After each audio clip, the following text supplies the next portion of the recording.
Okay. Hey, Jason. Okay, so I think I am live. Okay, so I am trying to use Streamlabs to see if I can live stream in 1080p so it doesn't look junky when I live stream. So let me ask you, does it look like a clearer picture than normal? Because if I can figure this out, then we can dig through tons of comic books all the time. That's what I want to do. I want to be able to buy big, giant collections and then just spend a few hours with you guys digging through comic books and having fun. So I just bought 10 short boxes of comics. I'm going to take this off. I'm kind of overheated at the moment. Oh, the audio is out of sync. Okay. I'm not 100% sure. I'm still trying to figure out this technology. So my lips are not... All right, yeah. Hey, Tina. Okay. I don't know how to fix that. We're just messing around. We're going to try to figure this out. I got my son's phone on me that also looks, so I'll see how out of sync it is. I don't know how to fix that. Maybe I need to get a microphone for these things. I'm going to click on buttons, see if I can get anything to work. I'm also going to get a stabilizer, so when I'm on the walking channel, I can do this without it. How do I get this phone on? Technical difficulties. Okay. I don't know how to fix... All right, maybe if I flip this so you don't have to... You can hear me, but not see me, and you won't notice that's out of sync. Okay, now you can just listen to me. Okay, I don't know. I unboxed 3 or 4 videos worth earlier today that I got to edit. So I'll just put a comic there for now while I try to figure out this phone. Shoot. Yeah, just a comic. Did I lose the charge on this phone? I might have killed this phone off. I was on Whatnot before buying way too much stuff. But I can't help myself when the deals are flowing. Oh, wait. All right. We're getting it on. I just have to figure out. Oh, Jason, I need to go there. That's actually on my to-do list. You find anything amazing? Jason, can you do me a favor? I will give you extra cash if you ever see foreign comics in the dollar bins. I want all the foreign comics I can get. And we'll figure out. I'll give you extra store credit. Like if you spend $20, I'll give you your $20 back, and then I'll give you like $20 extra in trade credit. Get something from my shop. But yeah, I need to get myself out of there. I need to start digging through the dollar bins at the Midtown Comics Store. My friend Sean's been telling me too that all the regular Midtown shops are now having really, really... Yeah, just keep an eye out. You never know. Sean's been telling me that a lot of the regular shops have been getting really good dollar bins lately. The regular Midtown and the downtown Seaport one. Okay, how is this? Is this phone dying? Yeah, that's so weird. I don't know. Like, it says, I can see it's telling me the speed it's uploading. I think we're at 1080p, which is good. I can see your comments, which is amazing. This is actually a lot easier for me to read your comments than I can on just YouTube. So that's awesome. I think I actually have the stabilization on. I got to test that as well. We'll go for a walk, see if I can live stream it this way. Although my battery's almost dead on this thing. And then, this is getting boring. Let me show you guys some stuff while I'm figuring out this phone, because it's not turning on. Not turning on. And I want to dig through, like, so many comics that we have. 1100. How about some Merca? Well, that's not Merca and Delpho, but it's her series. Love the cover on that. I also love this metallic Jenna Friesen. That's an awesome comic. Let you look at that for a minute or two. Okay. And I don't know why this phone is not turning on. I don't know. I must have killed the battery on this thing before. I was walking around doing my 10,000 steps while using my son's phone to do Whatnot. Because my regular phone was almost dead and I wanted to get the step counter to work. That's funny. So am I still here? You guys still hear me, see me? Still see me wave my hands like crazy? I mean, there's only 11 of you here, so I don't know. Okay, I might have to do this again Okay, you're here. All right, awesome. I want to be able to do this more often because I buy so many here. I'll just give you guys kind of a tour of what's going on. So I have my official, these are the official Tina lights because I have that one and this one and that one. Tina, those are, I dedicate those to her because she bought a painting of mine. I'll pay for those. So that gives me lighting. But the rest of the basement's dark. I can put the light on, but it starts buzzing. And, but I think the stabilization is on. Like, if I walk, it shouldn't be... yeah, this looks good, actually. It doesn't look like it's jumping around too much. So, yeah, these look pretty good, actually. I think the walk and talks will look a lot better when I start those. And then, so I have those 3 boxes there, and... these 7 boxes that I need the... well, I want to go through them. I think I pulled out the better box. And Tina, I do really appreciate you. So these are my official Tina lights. Sponsored. But yeah, so I already have 1 box that's like the better, I guess you call them, you know, the key issues that I paid more for, and then everything else I paid $0.25 a piece, and I figured we can dig through them together, and you guys can let me know if I missed anything. I thought that'd be pretty fun. Thank you, Tina. I appreciate it. Tina's awesome, though. Tina, you're awesome. Okay, you know what? Let me just grab a box, and we'll start digging through it. Hey, Jerry, I just got your box. I was like, who sent me a box? And I was confused for about half an hour. Then I opened it up. I realized it was your box. I was like, oh man, I cannot wait to open it. That'd be awesome. So the picture quality, it's looking like it's like 1080p, right? It's not like blurry as normal because I want to live stream in much better quality. That's my goal. Much better quality live streaming. So let me see if I can set this up. We'll grab a box and we'll just start digging through comics together. This is what I want to do. I want to live stream from comic shops and dig dollar bins together. That's the goal. All right. I mean, there's a reason why I'm paying $300 a month for a phone connection, because I want it to be as good as possible, but I haven't been able to figure out how to stream in high quality or whatever. But with StreamYards, I believe I can. We got a box. Let me just put this up. Okay, sweet. This is cool, because I'm going to take all you guys to different comic shops around around New York City. But if this channel grows big enough, I would love to just travel all over the world. Start all over the country, then go to Canada, and then just all over the world looking for comics. That's like my ultimate goal. Okay, so I'm going to use your expertise. Yeah, behind the scenes is fun. Jerry, I'll give you a... so this is my fun little... this... moves. I move this red. It's just all it is a piece of cloth on some long boxes.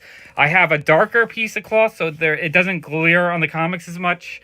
We have the dedicated Tina lamps here. I got 4 of them. That's one older one, but the newer ones I got with Tina's help. And then I just have junk everywhere. And comics. I probably have 100,000 comics down here. I'll give you a quick look. I have these 2 boxes that I still have to sort. These are the ones that just came in. These are the ones I just filmed this morning, including some really awesome... this is a low-grade Katie Keene, but like an amazing copy. And this one that I didn't have yet, Katie Keene Spectacular, and a decent mid-grade one. So that's cool.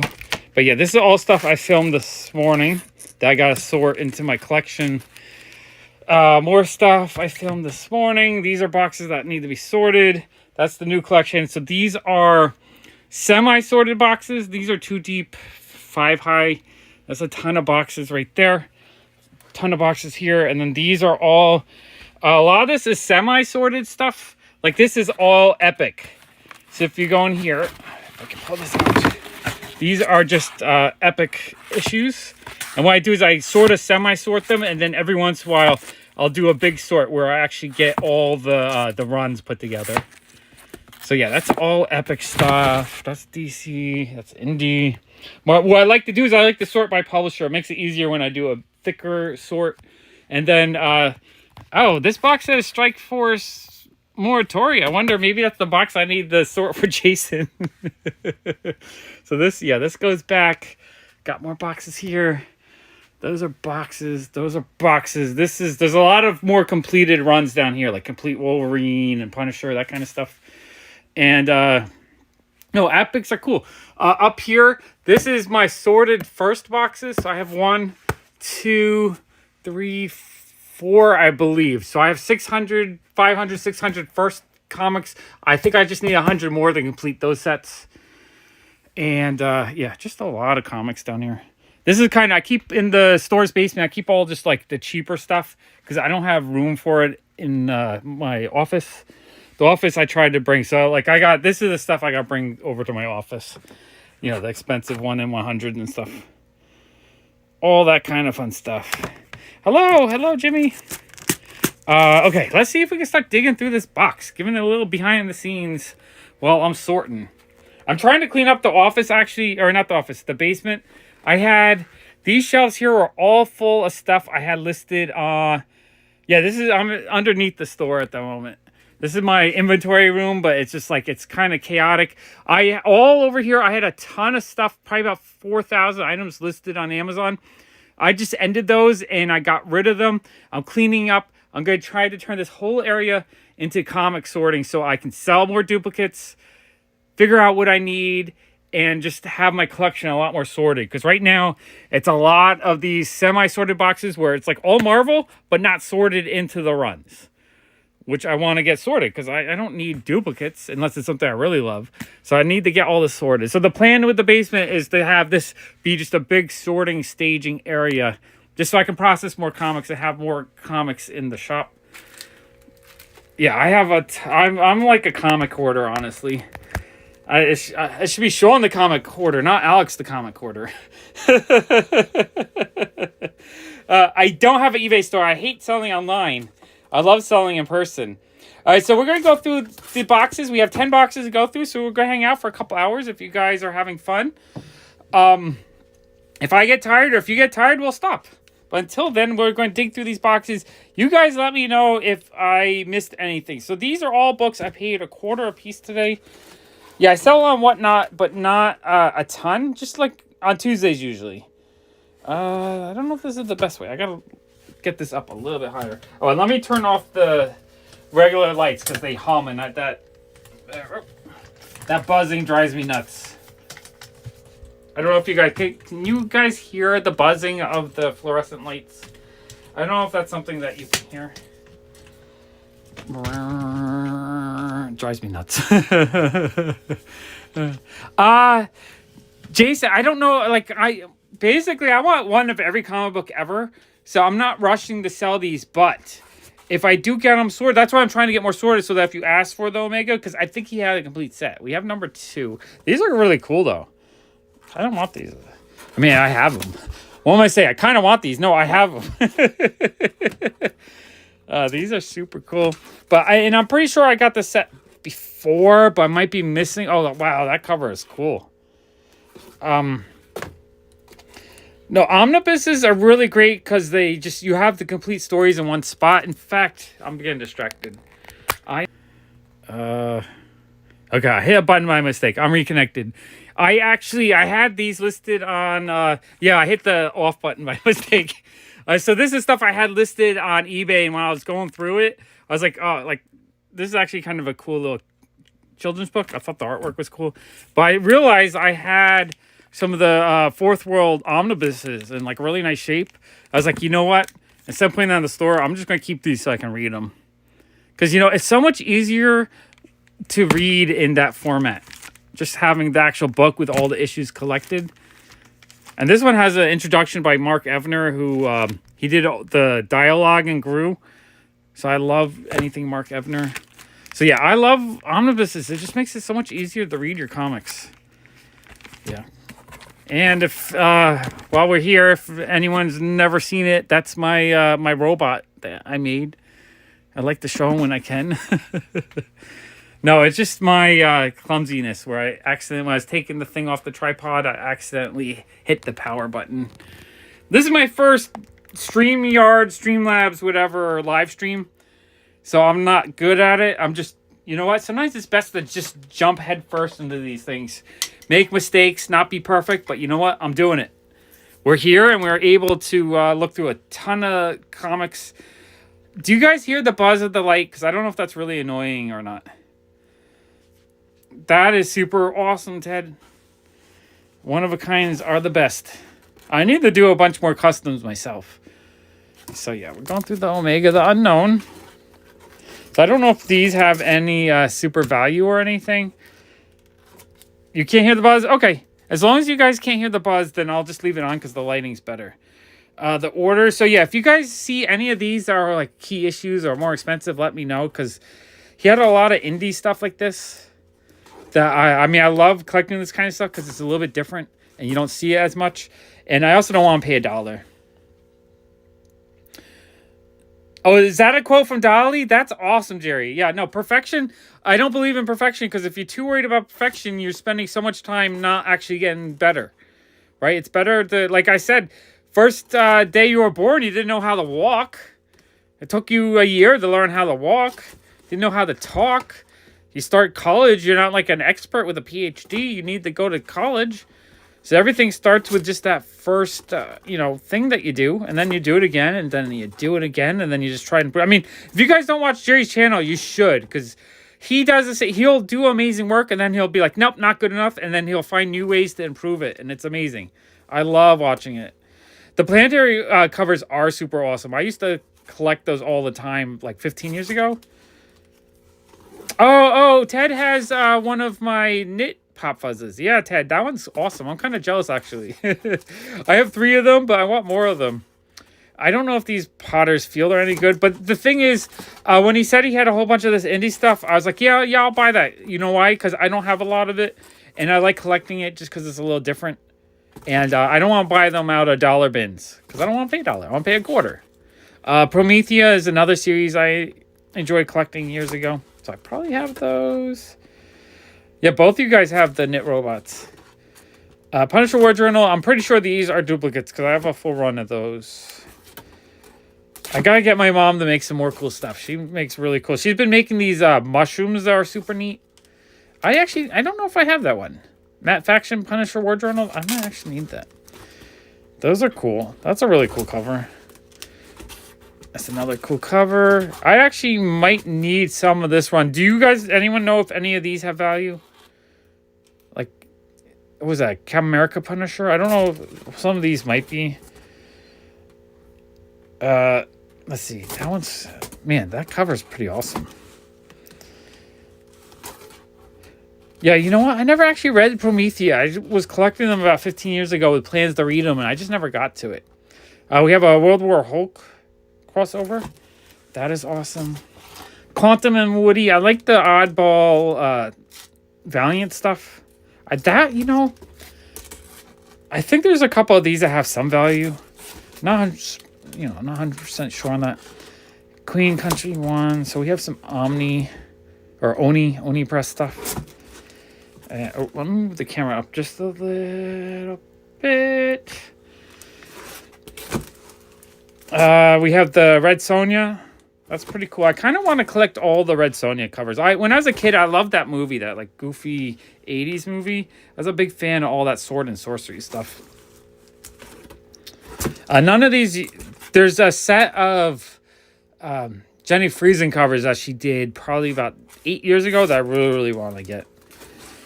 We have Red Mask for Mars. That looks interesting. Don't know what it is, but I do like oddball indie stuff. The Killer. That looks interesting. Oh, you know what? These ones I think I give him like $1 a piece on these because he said they were French comics that were translated and they looked cool. Stumptown. Spaceman #1. A reprint of Magnus Robot Fighter. #1 is actually on my want list right now. I kind of want to try to find one. Oh, you just saw it for the first time? Krull I liked, but it was kind of weird. I don't know if it was my favorite, but I did enjoy it. Action Philosopher. I did watch a lot of those type of movies when I was a kid. These look cool. He said these are actually his friend did these comics. I kind of like super indie stuff like that sometimes too. And then he had some Ed Brubaker stuff, which is really cool. Criminal #1. And this series, I think I have a full run of these. So these will probably end up being duplicates. This is why I need to get organized down here, though, because I need to be able to just go quickly and check what I have and pull out duplicates really quick.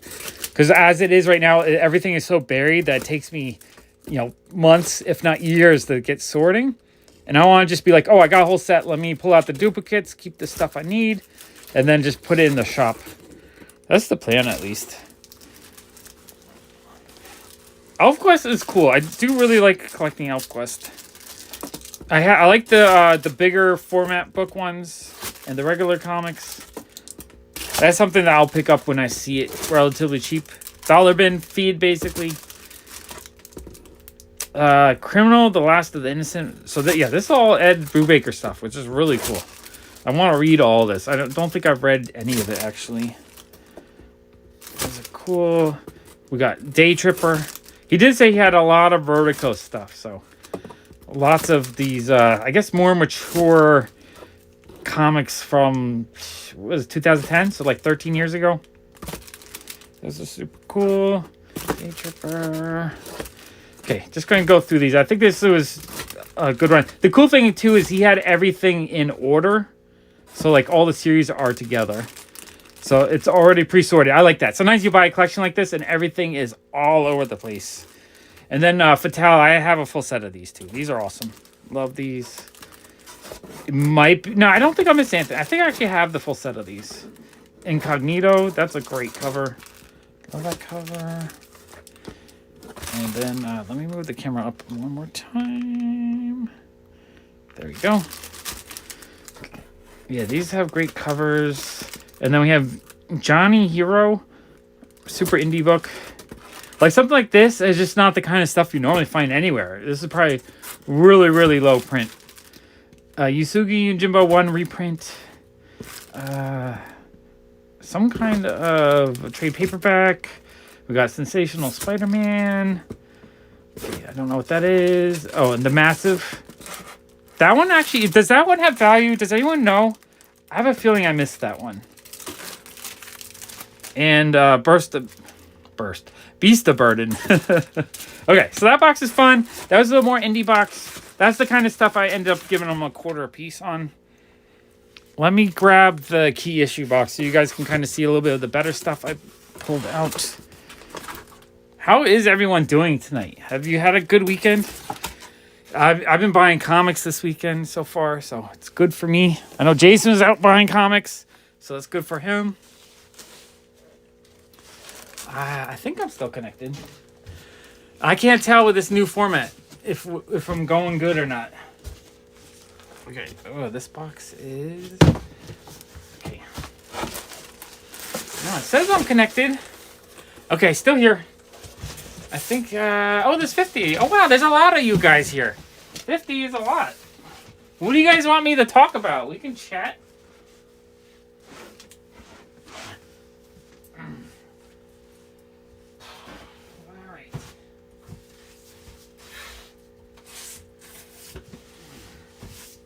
Okay, you know what? I'm going to bring the camera over so that we can kind of look at the boxes a little bit, and you guys can tell me which box you want me to dig through and show you guys. Okay, we'll go back over here. Okay. Oh, I love digging. This is I've been wanting to share, just being able to dig at like 1080p so that the quality of the picture is a little bit better. I've actually been wanting to do that, so this is my test. I think it's going pretty good. Shop is picking up a little bit. It was slow all winter though.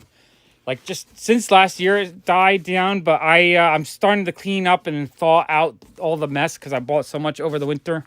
And it's starting to pick up a little bit with the better weather. Okay, move those slabs over. Okay, so this is more indie stuff. This is... What's in here? This is... Oh, Silver Surfer. That's cool. Silver Surfer. Scroll. So that's a little bit of everything. Awesome. Yeah, no, if I can live stream in 1080p and like go to comic conventions and comic shops and do that, I think we're going to have a lot of fun together. Exterminators, my wife does not allow that issue anywhere in the house. She doesn't want to see that. She hates that one. Every time I get it, she gets mad. Awesome, Theodore. That would be sweet. Stormwatch. Nope. I'm trying to find the one box that has the key issues in it. I do like that he had all these in drawer boxes. We have the New Avengers. I think there's one or two better issues in that run. But that's not the box we're looking for. Okay, we go over here. And this was... oh, that series had value before the movie. But after the movie, no one wanted it again. Okay, no value. All right. Let's go over here. I would show you what's in these boxes, because these boxes are full of fire. Like, really awesome variants. But I filmed a video this morning of that, so I'll wait for the video on that. Okay, that's a mix of stuff. Trying to find a one key issue box. Once we get the key issue box through, then we can continue to dig through the rest if you guys want to. Or if you're just tired, we can stop for the night. That's just cheap books. All right, two more. It's got to be one of these two. One of these two is the box with the key issues. Where are they? It's kind of hard to do holding the phone while pulling these out. Pull these out. That is... No, that's the box we just did. I mean, this stuff I don't like keeping in the basement because I figure if I ever have water damage, like if I lose a bunch of dollar books, it's okay. But this kind of stuff, I bring over to my office to keep it safe. But I just filmed these this morning, so I had some Katie Keens, which are awesome. I'm down to like 10, 15 issues I need left, so those are cool. I don't think there's any more Golden Age there. I do want to eventually, I need a studio space so I can just set up all my comics, make it really, oh yeah, this is the box with the better stuff. Okay, let me set up the stand again and I'll pull that over. So that's the good stuff. Okay, let's put this back here. Let me plug that in. Okay. All right, there we go. Do I have any more Golden Age, Silver Age that I dug out? I have Bronze Age Robert Crumb comics. That was in one of the hauls I did today. Love that stuff. All right, Robert Crumb is cool. And, okay, this is the box you want.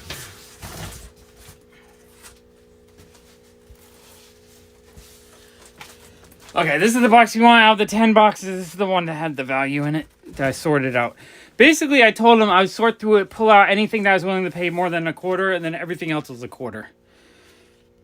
No, I don't keep Ziggy in the... It's too precious. The only thing... I have a little stack that I got to bring all over to the office. The office is so filled with junk right now, though. I need to sort out in somewhere. I have one little stack of Ziggy stuff here that I filmed last week that I have to edit.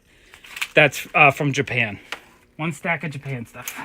Oops, I'm stepping on the lights. But yeah, no, I don't like keeping very valuable or rare things in the basement. Because I'm always afraid that there's going to be a day where there's water damage.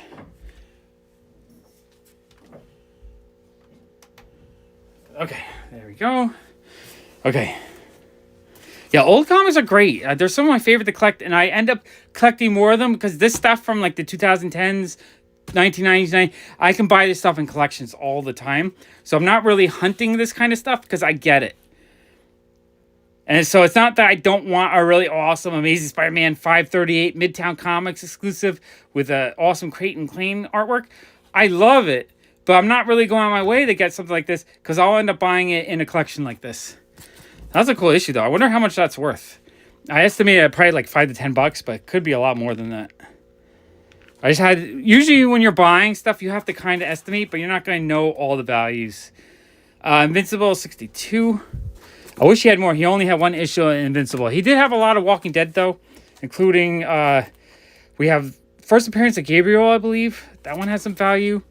He had a whole run of the Guardians of the Galaxy. These are awesome. All of the ones with the movie crew. He had some of the Old Man Logan story, which is one of my all-time favorite comic storylines. He didn't have the first appearance. But he had a few of the other issues, which are amazing. Oh, My Friend Dahmer. I think this issue jumped up in value with the series that came out on Netflix. And then first appearance of Lars Flea. I forget how you say his name, but that's super cool. The Stephen Colbert comic, I thought that had value, but I wasn't sure. But I was willing to give him a couple bucks for it, just to have it. You know, just something I wanted. These are Johan. Is it Johan? Johan, drawing a blank. The guy who created Invader Zim. I gave him $3 a piece on these. That might have been a steal or it might have been overpriced, but I know his stuff is kind of really collectible and kind of rare. So I paid more of that. We had X-Men 205, which is the first appearance of Hope Summers. That's a cool, underrated key. We had some awesome Ashley Wood issues, which are the Zombie vs. Robot issues, which I love his artwork so much. He was telling me his wife doesn't really like the artwork so much, and he has a big poster in his living room, so he might bring that over next week. But we had a couple of those. Absolutely love Ashley Wood artwork, though. And then we had one Sky Doll issue, which I think has a bit of value. We have Spider-Man Maximum Clonage, which has some value. Oh, these are super cool. I might have needed one or two of these. He had a couple of high number G.I. Joes. Not 155, not the big boy one. But I think this is probably still a $20 issue, possibly. So I love it when I see high number G.I. Joes. A high-ish number, but this one isn't worth as much. And not in the best shape. Still super cool, though. Super awesome. G.I. Joe 124. These higher number ones, you don't see that often. So these I end up giving him, I think, like $1 a piece for the cheaper ones like this, because these sell well in my shop. And then the higher number ones, I think I gave him $4 or $5 a piece. G.I. Joe 153. So that's close to the last issue. That one is definitely a rare issue. These also look like newsstands. They have like a sticker on them. So thought that was really cool. This one, I think I gave him $8 to $10. So we have Guardians of the Galaxy #1. This is the first issue with the movie crew. So that's super cool. And then I think he had most of this run. Number 11. Number 10. Absolutely love the covers on these two. Number 9. Number 8. Number 7. Number 6. I don't know if any of these have a key significance other than the series. I remember when the movie first came out, though, the value on these really skyrocketed. I'm wondering if when the third one comes out, if they'll jump in value again. Number 5. Number 4. Number 3. Number 2. Love that one. That one's cool. The Hood. I gave him $4. I think this issue is rising in value, but I wasn't 100% sure. If anyone knows if this one has like a high value or not, let me know. That's one that I felt like, I think I saw some news on that. More of the, it's I Feel Sick #1, Johan, why am I drawing a blank? The guy who created Invader Zim. I love buying these issues. They're kind of under radar issues, but I'm pretty sure that has some value to it. And then we have number 2. Johan, I can't remember. And then he had a whole series of I Killed Giants. I think I gave him $1 each. And then number 1, I gave him $5. I forget off the top of my head. I know the values really skyrocketed when they did the movie, which I thought the movie was pretty cool. Number 6. Number 5. And all these, if you think I paid a little bit low, they're all red, so they're not near mint. They're probably very fine copies. They're not the highest grade. They're not terrible, though. They're good. They're nice enough condition that I enjoy having them in my collection. And these are fun covers. I actually really like these. Number 2. And then, yeah, number 1 is the one that will have some value to it. That's cool. Wow, is that what people are asking on it? The last time I saw it was $1 books, but I thought I saw news that was jumping. Yeah, all right, so that one is worth a lot more than I thought. That's crazy. We got Ren and Stimpy #1 missing its poly bag, but I believe it's a newsstand. That's really cool. Look this one up too. It's Teenage Mutant Ninja Turtles #43. I know the higher numbers are kind of rare and expensive. I wasn't sure. I think I gave him $4 on that one. And then these I gave him $2 a piece. I think some of these actually have some value. We have Danger Girl #1 with the gold foil. That is super cool. These I actually don't see that often. And then this one is like a preview that was signed by J. Scott Campbell. Yeah, no, I don't look at CGC because that's not how you determine the value. Yeah, that's why I think I heard news of the hood too. That's why I think that issue is jumping in value. Danger Girl #1. These are actually fun J. Scott Campbell covers. Danger Girl #3. Danger Girl #2. Pretty sure that one has a good value. Oh, it's cool. The movie's free to watch. It's a good movie. I enjoyed it. The preview again. And another copy, another version of #1. And a number. Off the top of my head, I just didn't know how much value these had, but I knew they had some value. It's beat up, but who doesn't want a Dark Hawk #1? I think this is my 30th copy. This one I gave him $2 just because it's Demolition Man. I hadn't seen it before, and I absolutely love Demolition Man. One of my all-time favorite movies. V for Vendetta, we have, was it #4? And the Danger Girls, I think, are the late 90s, like 97, 98, I believe. I know that one has some value to it. It's the Wildstorm ones. It's not the Image ones. Then V for Vendetta, #10. Oh, this one was cool. I gave him $20 on this one. This is first appearance of Cosmo and the first appearance of Nowhere. I actually wasn't sure if I had this issue. It has an awesome Audie Granoff cover. That was one I was excited to see because it was on my want list. And then we have Walking Dead 53, first appearance of Abraham, Eugene, and Rosita. Definitely awesome Walking Dead key. That one I think I gave him 10 for, possibly. I mean, they're cool covers. Oh, the hood's going to be... Okay, that makes sense then. And then Walking Dead, I think I gave them $2 a piece for the rest of these. I don't know if any of these ones were keys, but they're low-ish numbers, so I know they have some value.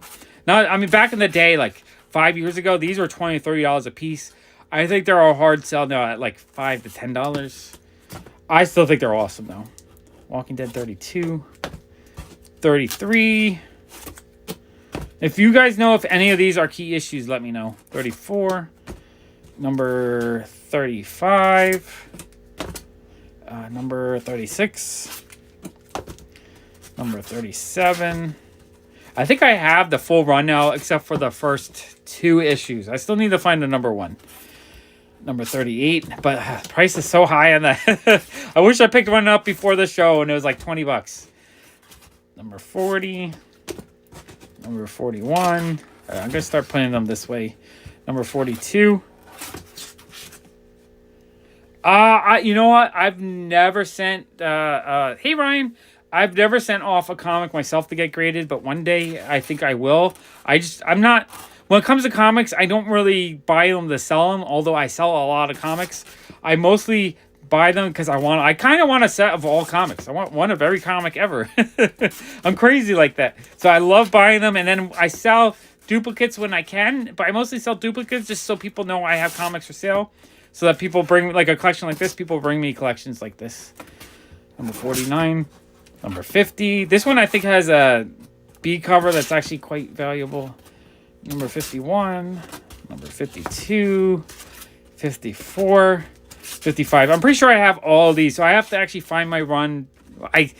I'm so silly. I'll take every issue and I'll compare them and keep the one that's in nicer condition. It might be like a near mint minus, and I'm like looking to see if it has one less spine tick.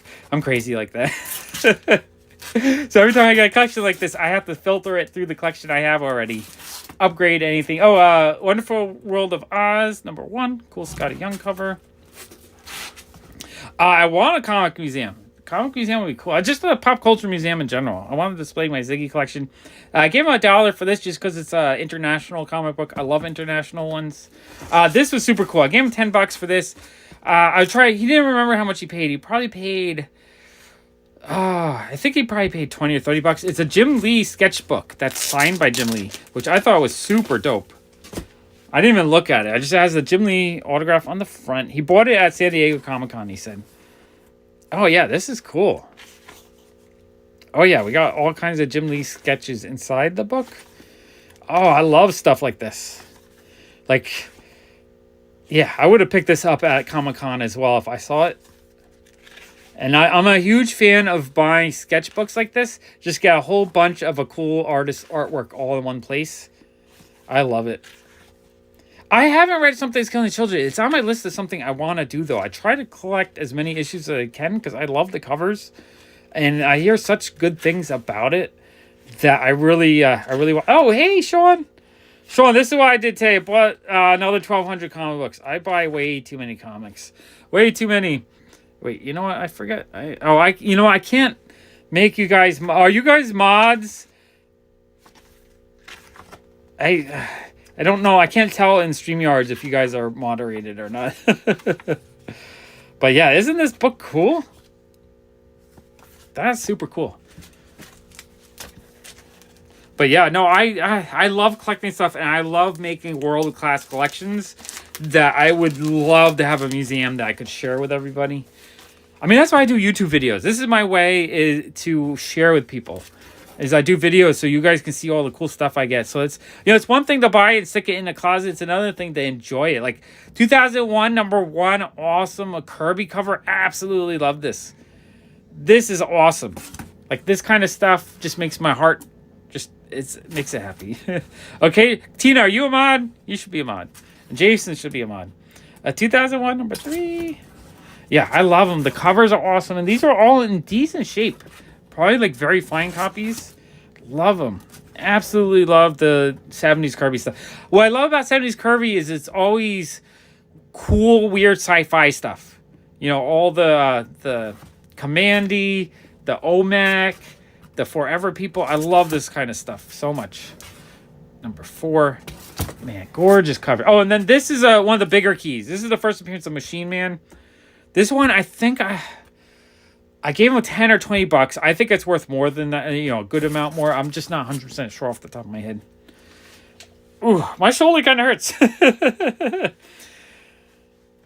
Yeah, no, Sean finds all the good stuff. Sean, Jason said he was at the outlet today digging all day. Oh, and then this, I think, is also another key issue. I think this is the origin of Machine Man. Happy Easter! Oh, is it? Oh, it's Easter tomorrow. I forgot. I'm having fun with comics. I forgot tomorrow's Easter. Okay, so these he said were translations from a French comic book. I actually really like French comic books. Like, I like collecting them, so I thought these were cool. I ended up giving them $1 a piece on these. It's probably more than like a comic shop would, or what am I saying? It's more than a comic shop would normally pay for something like this because I don't know how easy it would be to sell. But I just thought these were super cool, so I give them $1 a piece. And he said the interior. Actually, I want to look at these. So it's 50-cent comics today. Man, I really need to get to the outlet, but I need someone to go with me with a car because I'll buy like 5 long boxes of stuff. I want to look at this artwork. Oh, yeah, this looks great inside. Look how cool that looks. Oh, yeah, this is beautiful. Yeah, he said the artwork was really awesome in it. Sweet. Okay, that's cool. I'm actually really excited to get these.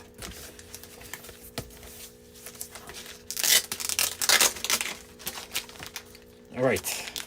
Put this away. This is cool. I'm glad that the live stream is looking pretty good. I feel like this is a great way for me just to get through a lot of books whenever I have just a big pile, because editing a big video with this many books at once just becomes too much work. So I end up doing smaller videos. But if I can just sit here for an hour or two and show you guys just a whole bunch of comic books and the video quality is decent, I want to do this all the time. Yeah, Commandy is awesome. I absolutely love Commandy. He's like knocked out every other issue. It's Commandy. He gets knocked in the head. I mostly collect comics for the artwork. I don't read as often as I would like. And when I do read, I usually read manga. I just read Miss Koizumi Loves Ramen. It's an amazing, fun manga where it's about a young woman who's absolutely obsessed with ramen. I thought it was such a fun storyline. And what I like about it is when they draw like the action, it looks like a Dragon Ball Z action of her eating ramen. It's like, you know, all the lines and everything. And I got to do a review of it. Okay, well, people grade comic books. The reason why people grade comic books is, I mean, some people like the slabs. They think they look cool. Here, I'll get one. Like Here, I have a comic here in absolute trash condition. It's a 0.5. The cover's taped on. Like, there's really no reason to grade this other than you take a crappy looking comic book and it looks really cool in this, slab of plastic. So it's for some people just love the way it looks. It just makes a comic look like a cool object of desire. So I can understand that. I like having 2 copies though because I do want to read them. I want to see the artwork inside. Looking inside the comic is just as fun as seeing the cover. And oh, Sean, you're going tomorrow to the outlet? That'd be cool. And but also with a comic like this, when you have it graded, this is a 4.0. You're basically guaranteed the grade. You know that there's no restoration, there's nothing missing. You can tell the grade, you know what it is. Without the grading, sometimes you might buy something that has restoration or something that's worth a lot less than you're paying. So if you're buying a big expensive book, like this book here was $120. When you buy a more expensive book, sometimes it's nice to have it graded just so you're guaranteed to get what you're paying for. So I'm not the biggest fan of grading or graded books, but I do like them. I enjoy them. I like having them in a collection. So if I have a big key issue, it's nice to have it graded just so I know the condition. But it's not something that I would go out of my way to do unless I'm selling stuff. If you're selling stuff, you're going to get more. If the grade is nice and you can prove that's a nice grade by having it graded, you're going to sell it for a lot more. That's why people grade stuff. Right? You might take a book like this in a 9.8. It might, it does cost $30-something to grade it, but it might be $50, right? It might be a lot more. We have Mind Management #1. Pretty sure that one has some value to it. These I wasn't sure what they were, but they look cool. We have Comic Book Comics #4. He's telling me that these are just like a history about comic books. I thought that was a really fun looking cover. It's a Fantastic Four #1 homage with Stan Lee in the middle. We have Prez #4, fun Bronze Age stuff. More of these comic book comics. These I ended up giving them $1 a piece. I mean, this is the kind of thing that probably wouldn't sell very well in the shop, but I really thought they were cool and I wanted them. So I gave them $1 each. Why not? Thought those are super cool. Oh, and then we have a classic. I love nostalgic comics like this. So A-Team #1. I hate the idea of wasting money on slabs. I love the idea of buying slabs for a great price. So I didn't hate slabs. I just thought if someone bought a comic for $50, then spend another $40 to slab it, seems like a waste of money, honestly. And I still feel the same way. Whereas if you can buy a slab that's already slabbed for less than the value, awesome. I'll buy all the slabs I can get. Strange Adventures #1. Awesome Paul Pope cover. I love that. And you know what? The other thing the slab does is this book right here. I gave the guy $1. I might give him $2 actually on that. And I could do this. Watch. I can open it up. And I can look inside. And see amazing artwork. Amazing artwork from multiple different people. I can read it. It's awesome. Yeah, no, I've never... You always think I hate slabs. I hate the idea of wasting money on slabs. Right? If you're buying a comic book that's already slabbed for a good price, I think that's awesome. But taking a book like this... People take a book like this and they'll pay $30 to slab it. Just because they'll literally think it's worth more money. And it's not. It just costs more money. Or maybe people will pay more for it. But I'd rather have it raw. I'd rather have... For the cost of slabbing one book, I'd rather have a giant stack of comic books, honestly. But if it's an old book like this that you can't find, that's rare, I'll buy the slab. I'm cool with that. With sports cards, stuff is... well, Jason, the thing with slabs is it does cost $35 to slab a book. So there's a base cost. And so people won't slab stuff if they can't sell it for, $35. But then with big key books, I almost prefer slab. Because if I'm going to spend $1,000 on a comic book, I want to make sure there isn't something missing. Because the thing is, if you're paying $1,000 for a raw book, I've bought raw books and then something will be cut out of them. Or something will be restored that you didn't notice. And so it's just I'd rather slab if it's something super expensive. But if it's something that's like Spawn #1... You can get a really minty looking copy for $20, but a 9.8 graded one is $300. And someone told me, oh, I'm going to invest in 9.8 spawn number ones. And I told them, why don't you just buy, instead of spending $300 for one, buy 10 really nice looking ones. Because if the value goes up, the whole, you're going to get more value with 10 bucks and you can get a few slabbed. People have done that, Jason. I've seen people buy slabs just to get a guaranteed grade and then open them up to read them. But a lot of people also say if you buy a slab, oh, take it and, open it up. You want me to smash it? Here we go. This one is a 0.5. I was thinking I bought it because it's complete.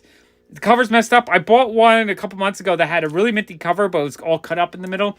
So I was thinking that one, I might just marry them together. But then I thought, you know what? If I ever wanted to put a collection where I had at least one of every grade, I'm happy to have a 0.5. So that's my 0.5 in that collection. I know Ryan at Automatic Comics did that once. I always thought, I need a 0.5. So I have a 0.5. If I ever do that video where I have all the different grades, I have one.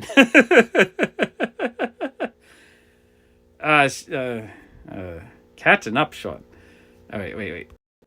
Sean, how many slabs do you have? I'm streaming with my phone, but I'm doing it through Streamlabs, trying to get 1080. I have 400 slabs now, I think. I keep buying. I'll show you the other kinds of slabs too. Like the other kind of slabs here. Let's take another little walk. Where did I put them? I know I just filmed some slabs over here. Oh, thank you, Ronnie. I appreciate that. Yeah, these are slabs I bought. I got in Spider-Man booth. These are... Oh, okay. These are not anything to say. Although I'd love a good Peach Momoko slab. But these... Oh, no, these aren't... Okay, these are just slabs I got super cheap. I won these all in mystery packs. And I got them all for probably, like, nothing. Yeah, I used to use a GoPro, but I got my phone in November, so I've been just using the iPhone 14 since November. The slabs I really like. I don't have them down here. I brought them over to the office. I like the ones that are autographed, so you can prove that because without that proof, it's hard to have a value on an autograph. So the ones that are actually autographed are super cool to me.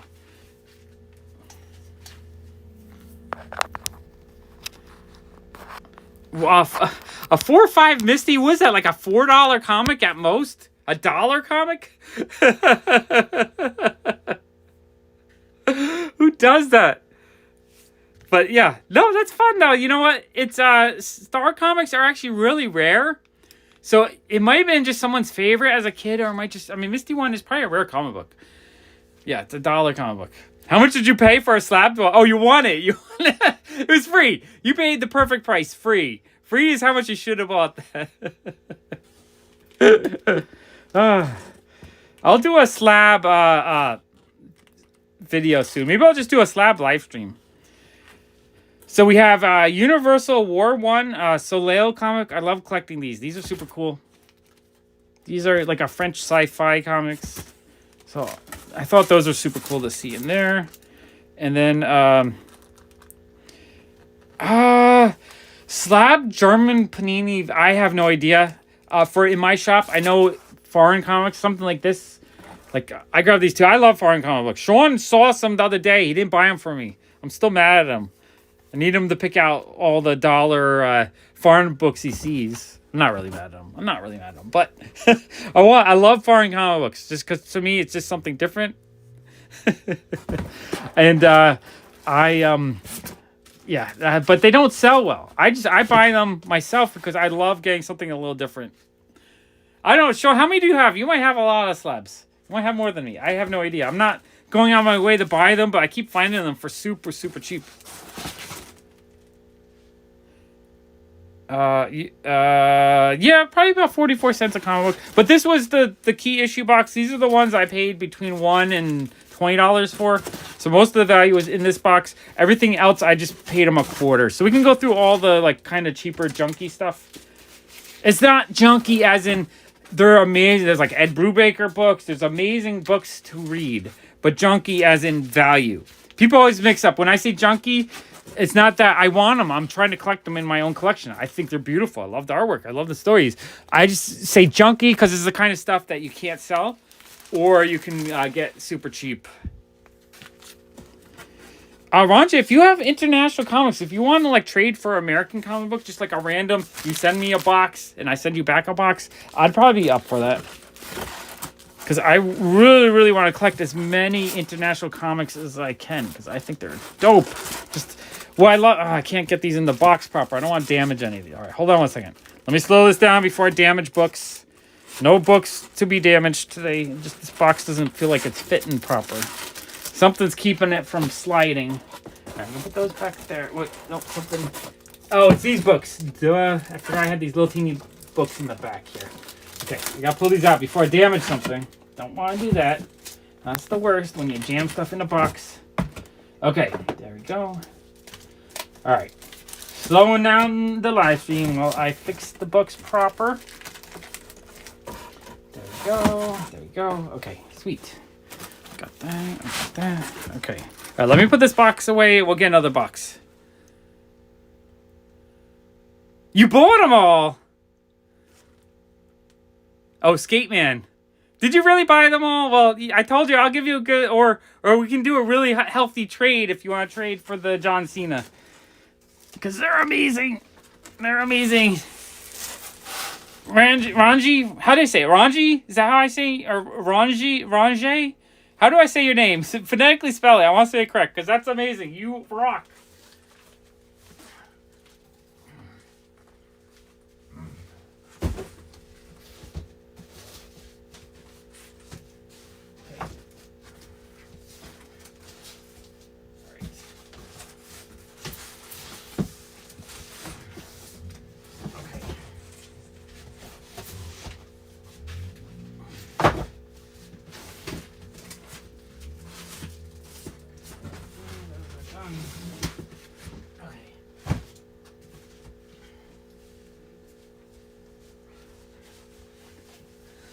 Okay, let's blast through the rest of these boxes. Ranji. Okay, awesome. I'm going to blast through these boxes. You guys let me know if you see anything I missed that's kind of more of a key issue. Because I might have missed something. I don't have perfect knowledge. I try my best to research and learn and all that. But I know I missed stuff. Okay, whew. It's exhausting. I'm half asleep too, but you know what? I'm having fun. So hopefully everyone can relax a little bit while I'm doing this. If they're bagged and boarded, you're going to get about 230 to 250. If they're raw, you can get up to 300. Okay, let's see what we got here. I don't think anything super exciting in this box. So you guys let me know if you see anything. I'm out of breath now. Gen 13.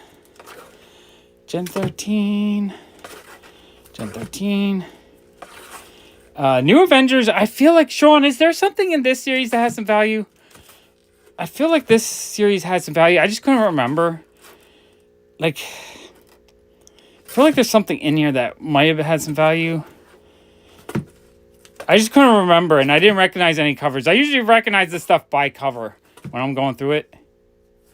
Ranji. Is this one anything? Venomized Wolverine. It's a really cool cover. New Avengers.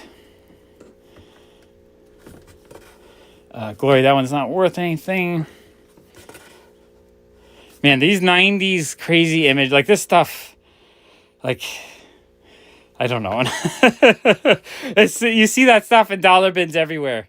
That's a cool cover, though. I like that one a lot. Evangeline. X-Men 2. Hulk 431. These ones are a bit beat. Captain America Annual. Wildcats. Okay, I need help on this run. I pulled out the first Lars fleas, but I didn't know if there's any of these other ones that had value. Let me know if any of these have value. I couldn't remember if there was a key issue or not. Like, I recognize that cover. Is that something? I'm going to put that on the side. You guys let me know if that's something. And then we have 29. 30, 31, 32. These are cool though. 33, 34. All right, I'm going to pull a stack out just so it's a little bit easier to go through these. All right. Do you know, like, which issues, though? What am I looking for? Because I knew there was some in here that had some value. I grabbed the first Lars flies, however you say that. I just don't remember if any of these other ones are. It's just one of those things where I know in my head, I'm like, okay, I know there's some in here, but I looked it up really quick and I couldn't figure it out. Sometimes it's really hard to do this stuff on the fly. That's a cool cover. I like that one. 21, 22, 23, 24. Actually, I don't know if I have all these. I feel like some of these I haven't seen before. Yeah, some of these are new to me. Oh, and the amalgam, like, is this stuff starting to have value? Like, I didn't want to pay up for this stuff because I still see it often enough. Hard pass on those. Okay, yeah, I wasn't sure. But the amalgam stuff, I feel like some of these are starting to have value. Hellblazer, I didn't think any of this series had, the higher numbers in the 230s. I don't think any of these had value. So how about this one, though? I feel like I recognize that cover. I feel like 28 was an issue. And then 242. So, yeah, I was correct on that one. That one looks familiar to me. I just don't remember who the first appearance is. First preview of Madame Xanadu. Do you know if any of these Hellblazers in the 230s have any value? I didn't think they did. So 27. Let's see if I see. Did I pass 27? 27, 25. Yeah. Oh, so this issue. That one's also got some value. All right, I'll pull that out. This is why I need you with me all the time, Sean. Sean has the knowledge. Okay, Hellblazer. I mean, these are cool covers, and I'm happy to have them because I don't know if I have all of them. But I also, this is stuff you could probably find in dollar bins. Sean, do you see these in dollar bins? And then the Jonah Hex, same thing. Like, I feel like all these will be in dollar bins. I don't think any of this is key. Still cool, but nothing of great value. Jonah Hex. These are awesome. Now, I don't know if there's any value in these, but I absolutely love this run with the Michael Turner covers. These are gorgeous. Sean, do any of these Michael Turner ones have value? Off the top of my head, I didn't remember, any of these having value. I think there is a new Constantine, or they're at least talking about it, so there will be some value, but I don't know if the high numbers have any value. His first appearance always has had value, or it's had value for a very long time. Alex Ross cover, awesome. More, not sure who did that cover, but that's a pretty cool cover. And that's a cool cover. More Justice League of America versus Justice League of America. I'm not sure what that means. That's a cute cover. More Justice League of America. Justice League versus Suicide. Yeah, I just don't know if any of these have value. Like, nothing's on my radar of when I see these, I don't think, oh, I gotta grab that. It's not that kind of thing. Yeah, those are cool.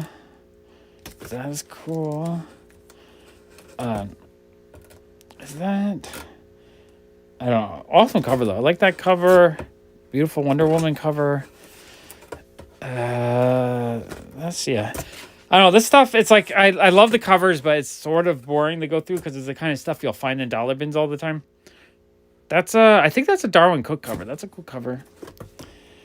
That's a fun cover. Like that. Justice League of America Wedding Special. Oh, this one was cool. What is this?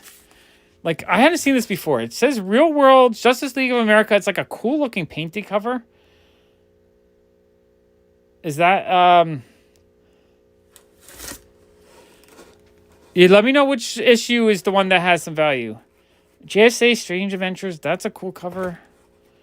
Retro. Yeah, no, it's got like such a cool old school look to it. I don't know if it's got any value, but I just thought that cover was really awesome. That one is cool. Oh, and then we had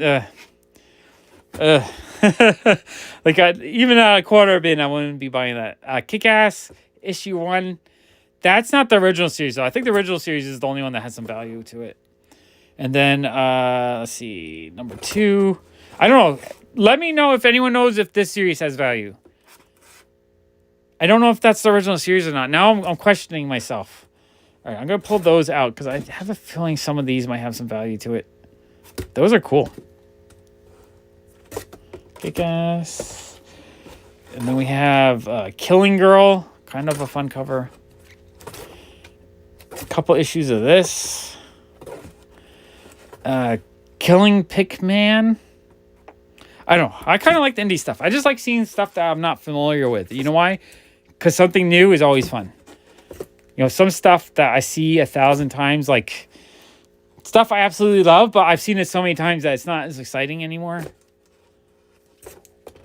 Living with the Dead. That's kind of a fun looking cover. I like that. A few of these issues. I wonder if these have any value. Sometimes just oddball horror stuff is very collectible. Okay, so Lobo the Duck. I feel like some of these amalgam ones have value, right? I'm just not ready to start paying up on them just because I have so many of them. We got Logan. These are cool. Do like the Logan issues. We have, okay, so this was signed. I wasn't sure what this was, but I gotta look at it.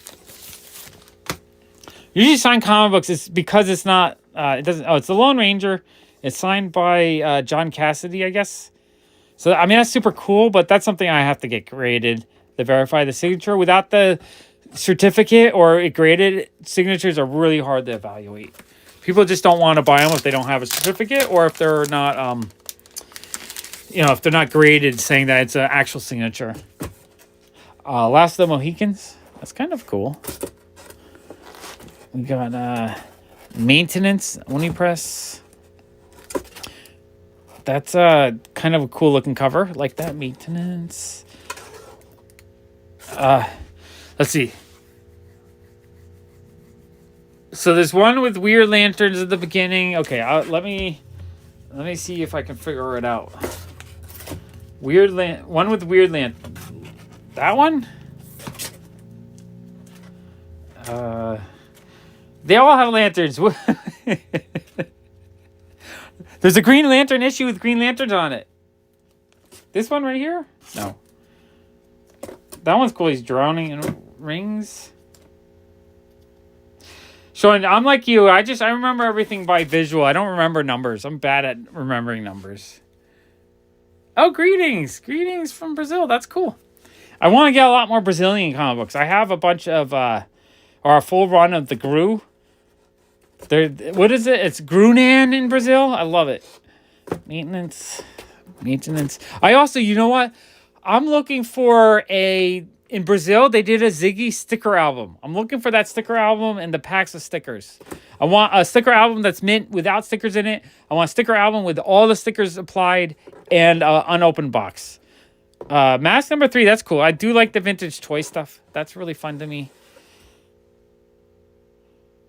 This is awesome. Having you guys hang out with me digging through comic books. Like, I'll do this every night. If you guys enjoy this is the kind of thing I dream of just enjoying comic. And the problem is, I've been streaming. Every time I stream, the quality is so bad that it would bother me. So I'm trying this out. But if you guys are telling me the picture quality is pretty good, I'm actually excited. I'm going to stream a lot more comics. I want people to be able to see comic books when I show comics.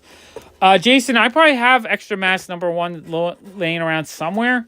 Because it's something I would pick up every time. Mask was 1986. For me, Mask was the toy I loved. I had a whole bunch of Masks. So I love Masks. So I know I have extras floating around somewhere. I can't tell you how quick it's going to be, but somewhere. Awesome. No, I'm so happy that the picture quality... Now, the only thing is if my my lips still match or don't match. Like, hello, test. Am I still off? I don't know. It might be one of those things when I'm talking to you guys that it doesn't match. But if I go like this to that, then it doesn't even matter. Yeah, no, you definitely wash hands before touching raw books. You always have to do that. Spider-Man 150 and Green Hearts left still off. Yeah, that's so weird. I'll have to figure out how to fix the sound. I will definitely have to fix that. We have the first Marvel DC. Oh, the crossover stuff is cool. All right, sweet. Yeah, no, that's my main point was to get 1080p quality. If we can get 1080p quality where it's almost as good as a regular video, then I love the idea of streaming. I don't love the idea if I'm showing you comic books, but the comics are kind of blurry and crappy looking, because then it's not fun. And I know a lot of people don't want. Is Mercy Sparks worth something? I feel like that's a maybe. And Midnighter, is that one worth something? I feel like that. All right, you're in. Okay, Midnighter. I feel like. Oops, I'm not showing it. I gotta show you the books. I'm flipping too fast. Midnighter. Have yellow eyes and bulky like. Oh, okay, it's green, and the Weird Lanterns have yellow eyes. Okay, all right. This one right here wasn't that one, right? No. Okay, it's green. Green. All right, I'm trying to figure out which one of these are green with yellow eyes. Green, yellow eye. Oh, this one? Was it that one? I'm guessing that's the one. Is that the one? Okay, I'm gonna pull that out just in case that's the one. All right, awesome. 42-inch. Yeah, that's what I want. I want you to be able to put it on the big screen and have it look good. That's super important to me. No green. I'm looking for yellow eyes. Yellow eyes. Green with yellow eyes. Yeah, I think this is the one that Sean's talking about. Number 18. Pretty sure that's it. I could be wrong. Okay, it's good. There's like a 20-second delay between when I say something and when I show it. Midnighters. Don't think any of these have big value or not. And then Midnighter. It's a whole bunch of Midnighters. Doesn't match. Okay, doesn't match. Okay, I don't know which one. I'll have to look it up, though. I'll keep an eye out when I'm actually fully sorting these. I actually should be sorting them right now. I don't know if you guys ever saw the way I sort stuff is I like to sort it by publisher. So I'd have like a Marvel box, a DC box, a Dark Horse box, and then maybe an other box. And that's really how I do the first sort on these things. That's kind of a fun cover. I don't know if I'm familiar with that one. Mutant X. My monkey's name is Jennifer. That's a weird, fun comic. Yeah, these are fun. This is the kind of stuff Sean would pull out of a dollar bin, I think. Just because they're so weird. Oh, these are fun. My monkey's name is Jennifer. Okay, I actually kind of want to read that now. So that is our first. So is that got value? That's got to have some value. Where did I put it? Okay, yeah. Okay. I thought that one might have value. That was on the, like, should I pull that? Not sure. You know what threw me off is a special 99 cents, making me think it was like a reprint. Oh, I can't wait to see his box 2. I want to yank out a, I want to yank out a cool collection of foreign stuff.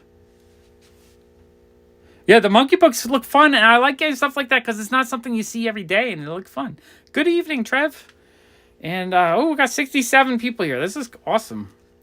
Very awesome. I'm having fun. You guys having fun? I am having fun. Okay, that's box number 3. We got 7 more to go. Oh, wait, I didn't show you the stack I pulled out to make room. So we have some cheap stuff here, I think. Generation X.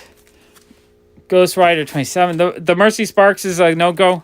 So that's not her first appearance? Okay. Coverless G.I. Joe. G.I. Joe 64. These were kind of low grade, but I'm going to stick them in my shop for like $2 or $3 each, I think. G.I. Joe 67. 88. G.I. Joes always sell well for me. Gen 13 Annual. Gen 13 Bootleg. Oh, I love this one, but the grade is bad. I think this one would probably be a $10 to $20 book if it was in high grade. Oh, hey, Anthony, how are you? I'm testing out my settings here to see if I can live stream in 1080p, and I think it's looking pretty good, I think. Love this issue, though. It's a Bruce Timm cover. I think this issue is $10 to $20 easy if it's in a nice grade, but this one is pretty beat. It's a mid-grade. Probably like a fine minus. Gen 13. And then, okay, that was box 3. Let's go at box 4 and keep going. You guys want me to keep going? I can keep going. I got 6 more boxes to dig through, or 7 more. Did anyone look up the, so the Gen 13s, do any of those have value? I feel like they might, but I don't know. All right, keep going. We're going to keep going. Let's get another box.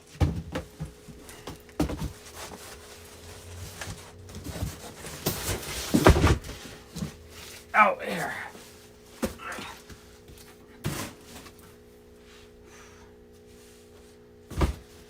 Oh. While we're here, let's do another little basement tour real quick. Oh, sure, Jason. I don't think I did, but I did get a whole bunch of the Danger Girl more rare versions in this collection, which was kind of awesome, actually. So back there, I finally made room. I moved out of my store the 29 boxes Anthony traded to me. Now I gotta sort them. Each box only has like 8 different comic books, but I gotta sort them and get them into the shop.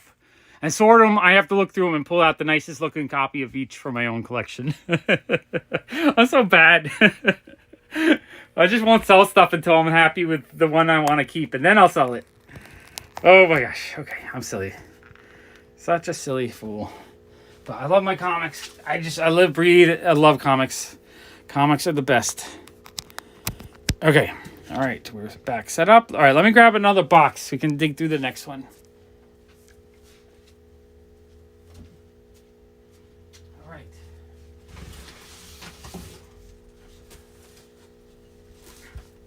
All right, this one's good. This is only half a box, so this one should go pretty quick.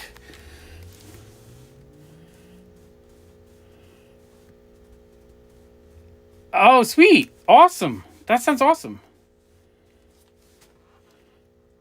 So, number 26. So, it's a key issue, just one that hasn't gone up in value yet. Okay.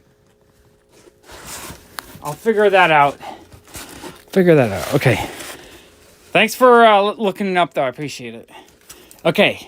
We have some fun Elseworlds, Golden Age. That's super cool. Avatar Gravel. It's kind of a cool cover. I like can't talk. I like collecting stuff like this because you just don't see it that often. And the covers are kind of cool. The Great Unknown, number 1. This is a cute Amanda Connor cover. We got Green Arrow, Black Canary, number 1. Green Arrow. I don't know if any of these Green Arrows have any value. Yeah, Gen 13, I don't think there's a ton of value in that. Key issues, though. Green Arrow, year 1. I don't know if any of these have value. I feel like they might have. Although, are they jock covers? They might be jock covers. So there actually might be some value in these. Just because of the cover artist. Which is kind of cool. Number 6. More Green Lanterns. Which I don't know if any of these have value. That's a homage to, was it number 50? Oh, that's a cool cover. Number 24, like that one. G.I. Joe Special Missions. Yeah, if comics were something because it has an amazing cover by amazing artists, then yeah, that's awesome. I mean, that's the main reason why I love to collect comics is for the beautiful artwork. Give Me Liberty, number 2. That's cool. I remember collecting these a long time ago. More of these Golden Age Elseworlds. Those are fun. I know Sean loves the Elseworlds comics. Green Lantern Corps. What is it? Number 7? Is number 7 the first Black Superman? What number is this? I can't tell. Rage of the... All right, I'm going to go slow on these. You let me know if any of those... Oh, no, I didn't get to... There's a stack of them. I don't think I saw the issue that's key, but we're going to slow go through them. Oh, that's a fun cover. I really like that one. That's another cool cover. Number 33. I mean, yeah, true. Covers are such an important part of comics. It's kind of a fun cover. That's there. Grifter. I don't get too excited for a random image stuff. Okay, so there's also a bunch of these Grendel, black, white, and red. I don't know if any of these Grendels have stuff. Hey, Tough Medicine, how are you? Check the gravel. Which gravel do I check? I'm not sure which gravel I need to check. But these Grendels, I think have some value, but I couldn't remember if any of these were key or not. And I was pretty sure I needed most of these, so I'm actually really happy to get these because Grendel's kind of cool. And these covers are actually pretty cool too. Grendel. Okay. Alright, there we go. More Grendel. Gutsville. It's an interesting looking comic. Yeah, $2 or $3 is not and getting $2 or $3 out of that's not the easiest thing. If I put it in my shop for $2 or $3, it might not sell. If I put it for $1, it'd probably sell. Hack Slash number 4. Yeah, it does really have a cool cover. I think the Havoc Wolverine Meltdown has a little bit of value. The Screaming Black Thunder. That looks kind of cool, actually. I love getting indie stuff like this that just has interesting covers. It probably has like a storyline that's a little bit different, something new. There's only so many times you want to read the same similar storyline that it gets kind of boring. Hellspawn number 9. Does the Hitchhiker's Guide to the Galaxy have value? I feel like that one might. The Hood number 2. I did pull out number 1, but I should probably pull out number 2 as well. House of Mystery number 1. All right, George. All right. Oh, happy birthday, Jennifer. That's awesome. All right, George Liquor, what did you say I missed? Check the grave. Oh, the grave? Okay, was it in this box? The gravel. Okay, I'll pull that out. I'll pull out these gravels. Because I'm not surprised. Sometimes the Avatar press stuff has value. Okay, the gravels. I'll pull those out. Thank you. Appreciate the help. Yeah, no, Grendel's cool. I do like Grendel a lot. About $5. Okay, yeah, that's what I figured. So not really super, super valuable, but super awesome. Again, like I say, when stuff like this or things that, value-wise, maybe it doesn't sell for much. But awesomeness-wise, it could be super awesome. So I'm buying this stuff because I love it, and I kind of want all of it. So some stuff might only be worth $1, but still super fun to own. That's why some people always make fun of me if I say something's junk, but sometimes I think in terms of business, like Ignatz, Free Comic Book Day comic book, probably never be able to sell it, but it's still fun to have. I think it's still cool. Mortal Iron Fist. Was one of these like a first appearance of one of the new Iron Fists or like one of the weapons? I think. Let's see what you guys are saying. Okay, I don't remember. I feel like one of these were a first appearance of something. Because I remember they heated up a little bit during the show, but then they fell back down. Back down to nothing. But these are cool. That's a really cool cover. I like that one a lot. Iron Fist Annual. Really fun painted cover. Really like that one. Iron Fist. I feel like one or two of these are key issues. I just don't remember which ones. It's hard. There's 300, 400,000 different comic books out in the universe. It's hard to have them all memorized. I need an AI with me that just tells me the value. Like, I want an app where just like right here, the value pops up. Like, that's $2. That's $2. That's $3. Is that worth anything? The number 1 has some value? Okay. I was thinking it might have value. I just wasn't sure. Where was it? It was right at the beginning here. House of Mystery 1. All right, I'll pull it out. That's cool. All right. Infinite Horizon. That's kind of a cool looking cover. 8 is the best one. 8 of the which one? The Iron Fist? Iron Fist. This one looks like it's water damage, sadly. But that's the one that has the key appearance in it. All right, I'll put that to the side. Yeah. Okay, cool. Thank you. You guys are awesome. All right, $3. Yeah, $3. I'll just leave it in the box. Most of the stuff is going to get sorted into my collection anyway. I'm not rushing to sell any of it. But I do like to pull the key issues because I don't really like to keep key issues in the basement. Just in case I ever have some kind of flood or something down here.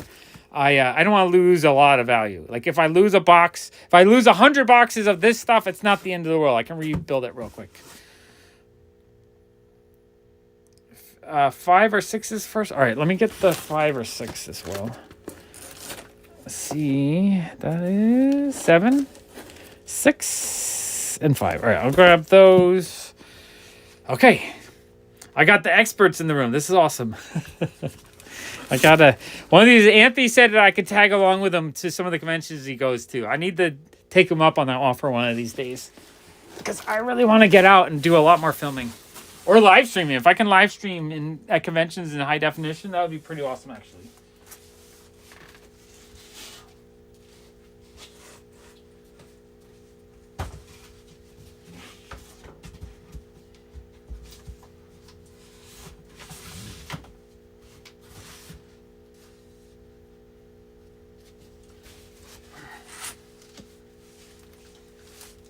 Also, sadly, last year, Anthony had someone,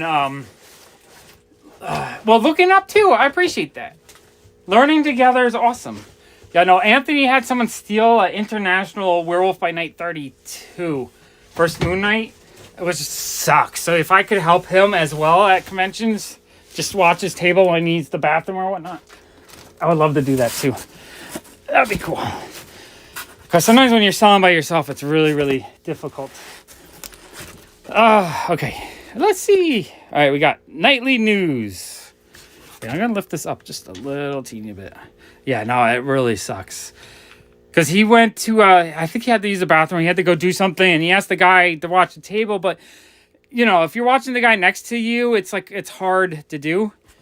So it's not like you're going to get a perfect thing. So, yeah, someone decided, you know what? They needed the comic for free that day, which sucks. And it was like a really cool international version. So it's like a rarer, more unique version of it. First Fat Cobra, okay. Night Thrasher. No Hero. That's a kind of cool looking cover. Warren Ellis. Someone looked that up. I have a feeling the No Hero might be worth something. Nomad. Which one? This one? The No Hero? Was it the No Hero that's worth $20? I'll put that to the side. Northlanders. I don't know if any of that's worth anything.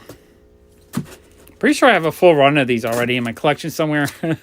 You buy so many collections of stuff, you end up with multiple runs if I don't sort it out. And like this stuff, I don't rush to sort out because...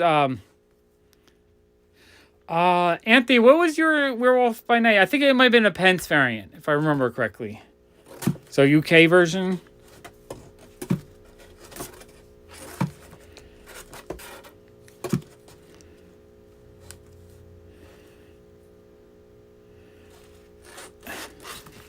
Okay. So not the No Hero. Or which one was worth 20 though? I'm confused now. It's all good. We missed something. Was it that one? I don't know. Okay. Yeah, I try to remember these things. Okay. Oh, wait. Let me... Northlanders, I don't know. Kind of cool covers.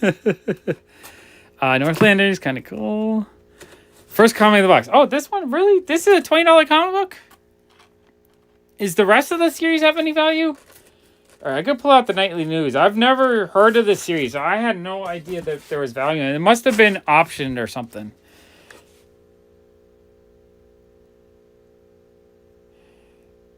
So only number 8 has some value. The rest are, $1 to $3, I'm assuming. Okay, no worries. That's all right. I'll deal with it later.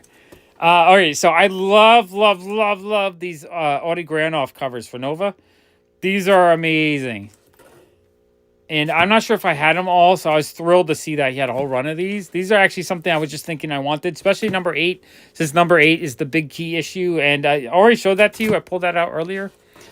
But these have amazing covers. Huge fan of Audie Granoff. So yeah, these are just cover buys. These are fantastic.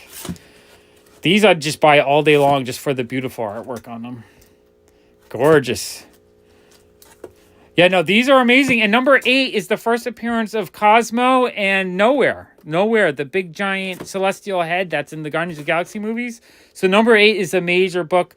The rest of the series, if you know, they ever do a Nova movie, this whole series is a key series. I think the value on these will really jump. Yeah, I just bought it today. I thought, you know what? Let me see if I can live stream this collection in HD. And if I can, then this is amazing. I can just start live streaming collections now. I paid $563 total for it. A metallic note, you mean like on the cover if they did like a cool metallic highlight? That'd be cool. But these Audi Granoff, just the artwork is gorgeous on these. I love these so much. Love them. That looks like Adam Hughes. I want to say it's an Adam Hughes cover, but I don't see the AH. Could be. Man Called Nova 1. That one's kind of cool. I don't think I've seen that one before. Oh, you know what? Is there an issue in NYC Mech that's worth a lot of money? Is it number 3, maybe? Oh, there's Omega number 1. I know Jason was looking for that. I gotta find the second copy. New York Mech. I think there's an issue that's worth a lot. It's like a first appearance of something like Invincible or something. But I don't think it's those issues. Unknown Soldier. Got a couple of these. I do like the Unknown Soldier, but I don't think the... Yeah, I don't know about Northlanders at all either. I don't think they're worth anything. The last time I looked them up, I just don't think I saw any that had value. But that was years ago. This stuff, sometimes like Urban Myth is worthless, and then tomorrow it's going to be a new cartoon coming out. And because of that, it'll go to $500. That's how these things work. Utopiates? It's interesting. I do like this weird oddball indie stuff. Vampirella, Wetworks, War Heroes. I don't think this has any value, but someone wants to look it up. Warlock, War Machine, 90s Marvel. It just doesn't do it for me. This is the kind of era that made me quit comics for about 6 years. So when I see it, I still get that like feeling. Yeah, no, I picked up Last of Us. I have a couple copies of all of them. I used to pick them up all the time because I love the game for like $1 in dollar bins. And then all of a sudden, boom. I even have the video game, the deluxe edition with the mini comic book. I have that whole thing. I paid like $50 for it. Now it's like a $1,200 set. But the show is really good. And it was very true to the game. So the show is fantastic. If they do more video game shows like that, it's going to be a really popular genre. And I've been picking up video game stuff for 10 years now. Anytime I see, I have like 5 copies of Blip 1 because I thought it was cool. It's the first appearance of Mario and whatnot. But now that's actual sought after book, big value. These Wetworks, nothing too exciting here. I don't know. I'm sorry if you're a fan of the artwork. I'm sorry for not getting too excited about it. I don't want to negative your thoughts on stuff. Because if you love it, you love it, and that's awesome. But it's not my thing. Like, I'll only buy if it's in a collection for a quarter, basically. Let's see. The early 90s is good. I like early 90s. I kept going strong until they just got a little too gimmicky. And then I felt like when the Image started, I just felt like the quality just went down. Because what happened, all the artists went to Image, but the writers didn't. So half the stories kind of sucked. Yeah, I wonder if the second game, I think, is like twice as long as the first game. So it kind of makes sense that they do 2 seasons out of it. And then I wonder if they'll do another story or another series after that. Or if they'll make a third game so they can do a third season. Or they'll go beyond the game. Or maybe they'll do a flashback and have Joel's story for 10 years or something like that. Wetworks Vampirella, that's kind of cool. Some of my first appearance, but does anyone care about the first appearance?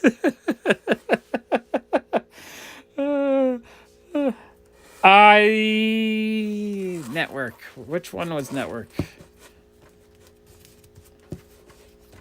Or was it the news?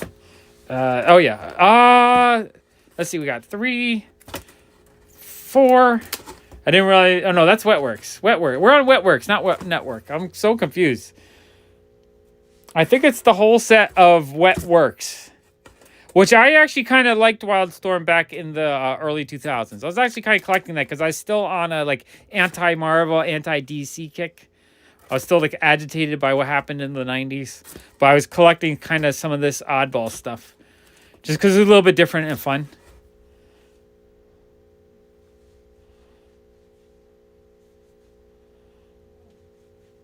You have a werewolf. Oh, I mean, honestly, Ranji, I want that for myself. I love Werewolf by Night. It's one of my all-time favorite comics. So, oh man, that Halloween special was fantastic. I had so much joy. I had so much laughter. I had so much like. Let me see if I can flip this around. Me, the whole episode. And then when Man Thing showed up. Love it, love it. Okay, War Heroes? Okay.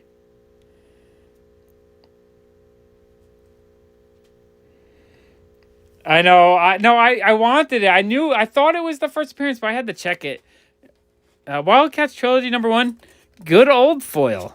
Foil. You know what's funny is like I hated all this foil back then. And yeah, I'm loving all the new foil comics they're making.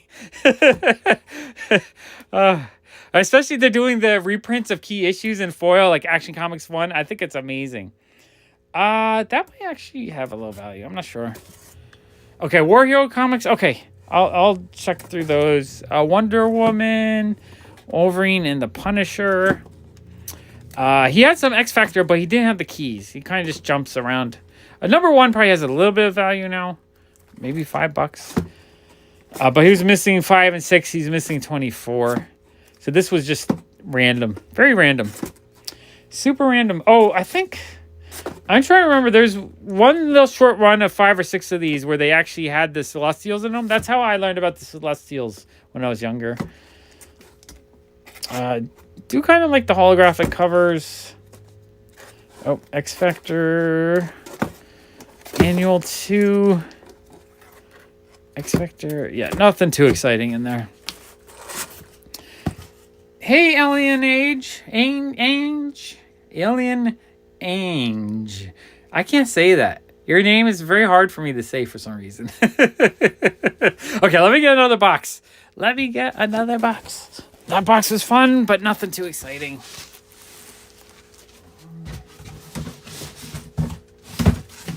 All right.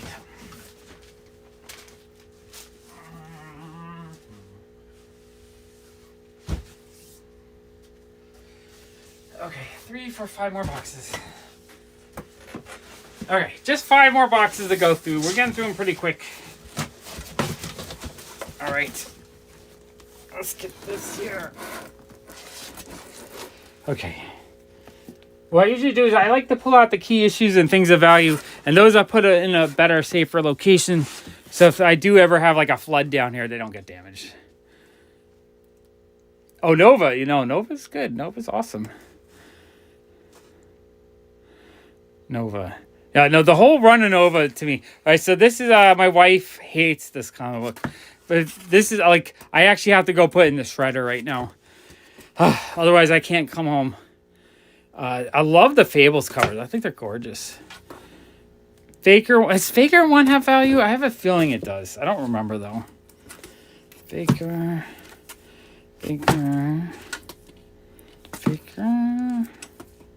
These are all kind of fun. The Faker. Oh, let me pull the camera back a little bit so we can see these better. Fear Agent 22. Love the cover on these. They're like cool sci-fi covers. Oh, I guess this one's not sci-fi. Cool. No, it is a sci-fi cover because of the planets in the background. But these are cool looking. Yeah, the Werewolf by Night show was fantastic. I loved it so much. I really wanted them to do more storytelling, though. A single episode was not enough. But I'm really looking forward to the Mephisto series. When they do that, I think that's going to be awesome. Fell. All right, so Faker's not really worth anything. All right, I'll put that back. How about Fell? Look up Fell. I have a feeling Fell might have value. All right, I'm going to pull out Faker. Faker can go back in order. Back in order. We got Fell #3. Yeah, 3 times. 3 times not even enough. You can watch it daily. No, you can't watch it daily. But It's exactly what I wanted for a werewolf by night monster type show. It was just like kind of creepy, action packed. I loved it. Wow, these covers are actually pretty awesome. Although it's just a little bit too much trade dress there, but the actual painted part looks really cool. Yeah, these are cool. I like those. Okay, we got number 1. I know I didn't pull out 7. I should. I mean, I don't know if it was there. We got number 2. I believe it's 7, right? 3, 4, 5, 6. That's it, right? Isn't that a good key issue? Hey. I think this is the issue, right? I can't remember. I think it's that one. Someone let me know if this is... Number 2 is the big one? I thought it was 7. All right, we got number 1. So it's this one? That's the one that has a big value? It is number 7, right? This is the first Black Superman, I believe. No, I think it's this one. So, I mean, I have so many. So I have 7 long boxes. I mean, 7 short boxes of whatchamacallit, Star Wars comics. How about Final Crisis Revelations? I don't know if there's any key issues in this. Oh, that's a cool cover, though. It's a gorgeous cover. But yes, or Stars. Oh, you mean Stars as in the cartoon comics from the mid-'80s? I do collect those whenever I see them. Fire from Heaven. Because I think they're fun, and I like how rare they are, and how they're usually beat. 4 Eyes, number 1. That's actually kind of a cool-looking cover. 4 Eyes, number 2. Cool monster cover. Yeah, Star Wars comics. Yeah, Star Wars comics. I think I have 7 short boxes in my collection. So what is that? 3... No, 7. So 1,000 Star Wars comics I have, all different. Frontline 3, 4, Fallen Sun. I can't remember if any of these. 1, 2, 3. He said 1, 2, 3. 1, 2, 3. 1, 2, 3. What? What, Sean? What's 1, 2, 3? Blank variant. 1, 2, 3. Okay. I don't know if any of these have value. Really awesome Michael Turner cover, though. I love Michael Turner covers. They make me sad, though. I feel like he was too... Oh, yeah, 1, 2, 3. I think he said it was only like $2 or $3. Well, let me know which one. I'm trying to figure out. I don't have everything memorized in my head. That's why...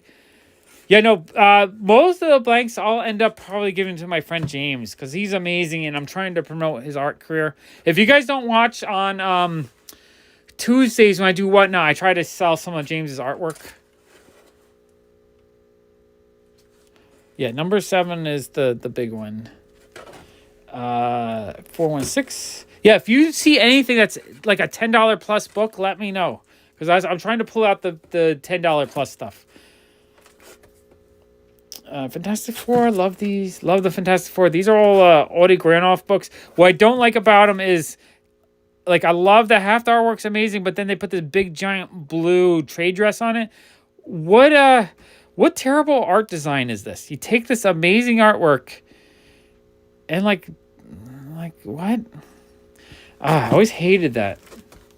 Like, look how awesome he looks, right? You need a big Virgin variant cover that's all black, him on fire. But why a big blue? Like, the color doesn't even go with it. Like, what the heck? Bad graphic design. Fear Agent, this is cool. Like that. I know, the whole cover. If that was the whole cover, he's all on fire and amazing looking. Man, I would love that. Okay, Fear Agent. Do you like the covers on Fear Agent? I think they're pretty fun. Fear Agent 2, number 3, number 4, number 17, number 18, number 19, number 2. Oh man, that cover's cool. I like these covers. They're just fun. I'm such a sucker for a dude in a spacesuit floating in space. Even better if it's a pretty lady in space with a dome, but I love seeing dudes with dome helmets. Love that cover. That's cool. I love stuff like that. Fury Agents 21. What's this? This is some kind of book. Don't even know if... I'm not sure what this is. It's like an old price guide or something. Interesting. Fury Agent 1 is $35. Seriously? I did not know that. Okay, I gotta pull that. That's one. I'm gonna just pull out the whole thing then. If number 1 is worth that much, I'll just go pull out the whole series. That's gonna go into my cool keeper box. Although this is the mini series. Is it the mini series or did they just continue? Oh, you know what? This one's autographed. I didn't even see that. So this one has a signature there, and a signature there. That's pretty cool. I'm going to just pull this whole series out because I actually really, really like the covers on it. Those are cool. Let's go into the let me try to put the set together pile. Conventions. I mean, I did Big Apple, what was that, 2 weeks ago, and I got a lot of awesome stuff there. I haven't been anywhere since, but I do want... Youngblood. Don't need that.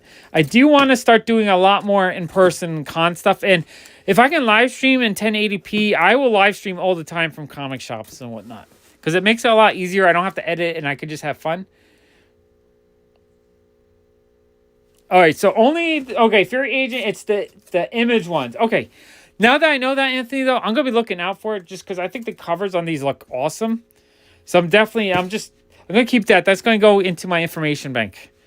You know why? Because we learn together, and the more we know what to look for. Suburb Glamour. That looks kind of fun. Fun little indie thing. And, yeah, these are cool. I do like indie stuff like this. Really fun. Superman 20. The free comic book day version of that. Not really worth anything, but a fun comic. I thought this was cool. We have a MODOK super team up. I don't know if that has any value, but I just thought that looked really cool. And then we have number 2 with MODOK. I wonder if these popped a little bit with the movie or not. We have the Surrogates. We have Cyborg Superman. Parallax. Superman Prime number 1. FF. FF what? FF what? FF what? Team 7.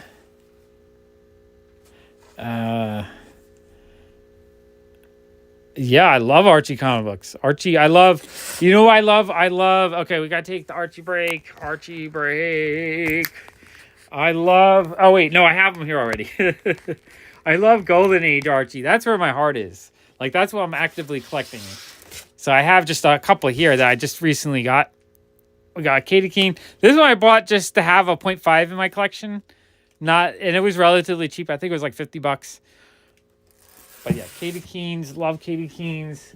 This one is awesome. This one was like $120, I think. Katie Keene Spectacular number 1.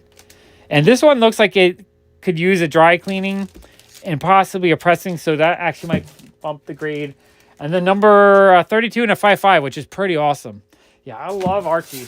Golden Age Archies are my favorite. I have probably 210-cent Archies. Oh, Action Comics number 1 would be awesome.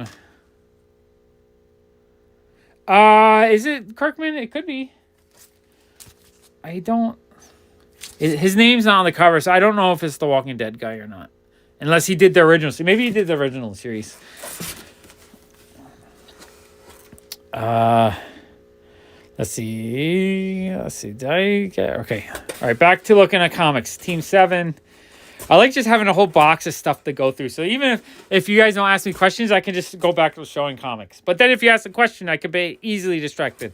One day I want an awesome studio that I can do live like this, and you guys can just ask, like, I want to see this part of your collection. I can just pull out the box and go through it. I cannot wait. One day, that's my dream.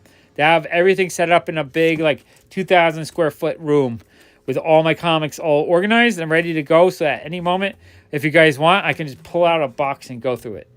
These are kind of cool, these Testament issues. Not super familiar with them, but I kind of like the covers. I think they're kind of cool. Testament. They look, some of them are watercolor. I guess they're not all watercolor, but some of them are. I kind of like watercolor covers. I just like stuff that is handcrafted and not so digital. I do like digital as well, but I like handcrafted artwork. 13 Steps looks like a fun werewolf comic. I'm not familiar with it, but I do like indie stuff, so that's cool. This guy said he stopped collecting about 10 years ago. So this is all stuff he picked up from like 10 to maybe 20 years ago. Titanium Rain. That's a really indie comic. Titanium Rain. Tomorrow Stories. Top 10. Top 10. Topi Dupes. Have no idea what that is. We're in the really indie section. Topi Dupes. And there's no thought to this. It's all the same trade dress. Lots of white and then a singular character on it. That's weird. Weird comics. Tomorrow Story. Oh, Transformer. These are cool. Beat up, though. I wish they're in better shape, but old school Transformers I always love. Those are amazing. Transhuman. The Ultimates Annual #2. I was kind of hoping he would have like a first Miles Morales or something major like that, but I don't think he had anything really big in this collection.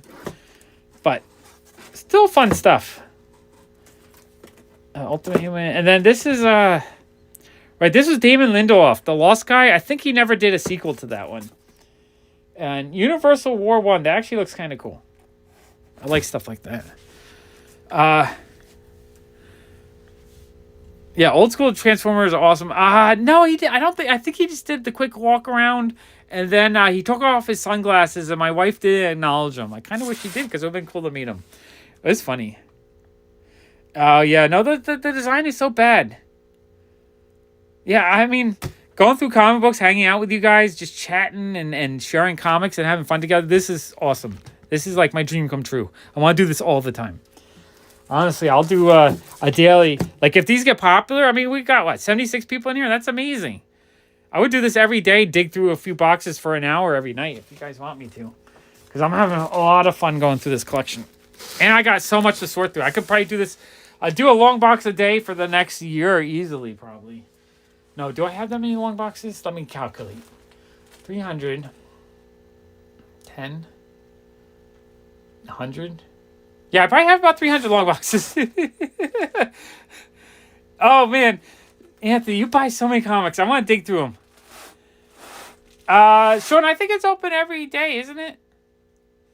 Oh, very cool, Ryan. I was actually looking at comic shops in Canada. I kind of want to take a trip up there one day.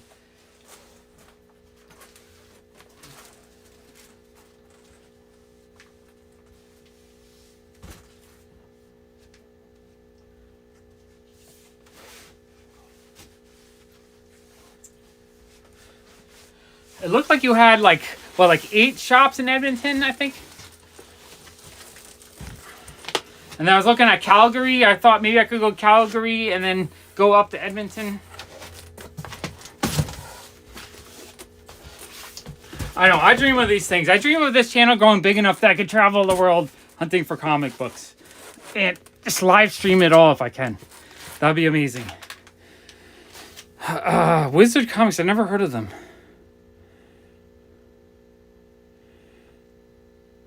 Anthony, if you want to invite me over to live stream some of your collection, I would love to do that. I think that made you guys want me to go visit Anthony and just dig through his comic books.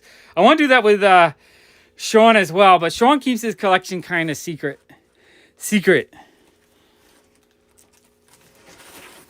All right, I'm gonna pull out a little stack and then we can go through this box.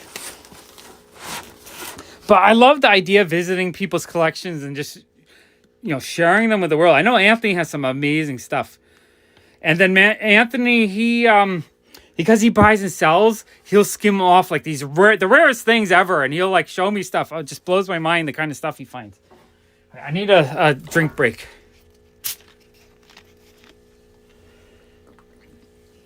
Anthony, that sounds amazing. I would love to just come out. Like, as much time as you're willing to hang out. An hour, 2 hours, 10 hours, a whole week. Every day I'll just sleep on your floor and we'll just dig through comic books till we looked at every comic book you own. I would love to go to California and go to Frankenstein's. It's definitely on my list.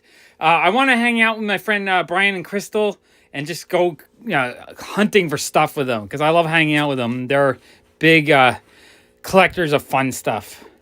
Scalped. Are they ever going to make a show? I think this thing's been optioned for like 12 years now. I know I have like 8 copies of number 1. Too many number 1s. The thing with Street Side Anthony too, though, is he'll probably talk me into spending like 10 grand on stuff. I'll go visit his collection. He's like, "Oh yeah, by the way, this is for sale," and I'll end up buying like 20 long boxes. Oh, Serenity. I know. I want to go. I want to look at his collection. I think his collection would be amazing to share in the world. Like just digging through comic books and showing comic books is one of my favorite things to do. So that just sounds like an amazing day of fun, honestly. And I mean, Street Side he's crazy like me. He buys a collection every other week, it seems like. I know. Is this worth something?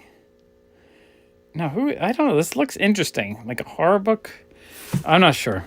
Yeah, no, Allison likes when I sell more of it than I actually keep. All right, Robins, not too exciting. Rock and Roll. Ruins. Oh, this Sandman series. Is this the Dream Hunter? Does this have value? I have a feeling this series might have some value.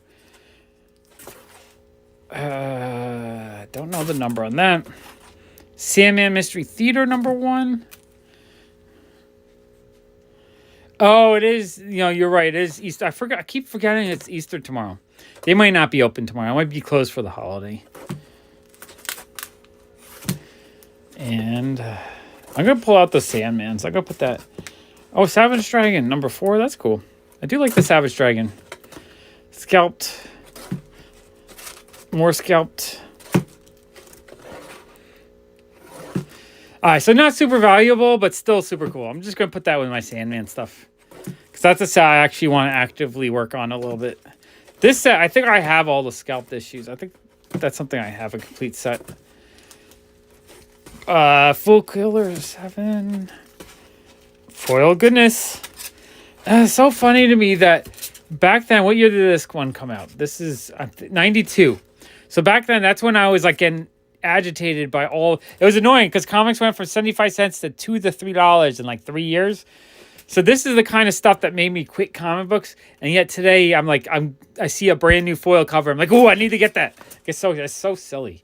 But you know what? It's those reprints of all the key issues that they're doing in silver. I just like, it's amazing. Or here you go. Here's a silver book I paid $50 for, and I was thrilled to get it. I bought this Jenny Friesen 1 in 200 foil cover. Like, I'm like, woo, foil! I got to buy my foil! I can't help myself. so silly. Okay. Allison owns every single thing I own, so she's the boss. She doesn't really collect anything, but she is in charge of it. So yeah, one day I'll have to sell it to pay for our retirement. But maybe I'll keep a few of the better ones. Who knows? This one, if it was in better grade, it's a newsstand Marvel Tales 239 by McFarlane cover. I think this one, if it was in good shape, would be like $20-$30. It's kind of beat up though. Kind of beat up. That one's beat up too. Beat up. Punisher Warzone. Oh.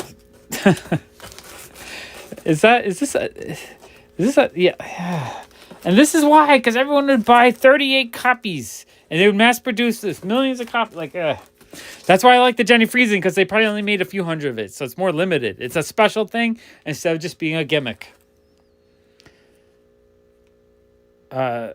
Serenity is cool. Yeah, I keep them all. I love the show. The show is too short-lived. X-Force. X-Factor. Oh, yeah. I don't think there's anything of value in this run. Some of the covers are kind of cool, but yeah. This is cheapo stuff. X-Factor. And also the kind of stuff that's going to be... If I put this in my shop for $1 or $2, it's going to sit there for a very long time. Not easy to sell, that kind of stuff.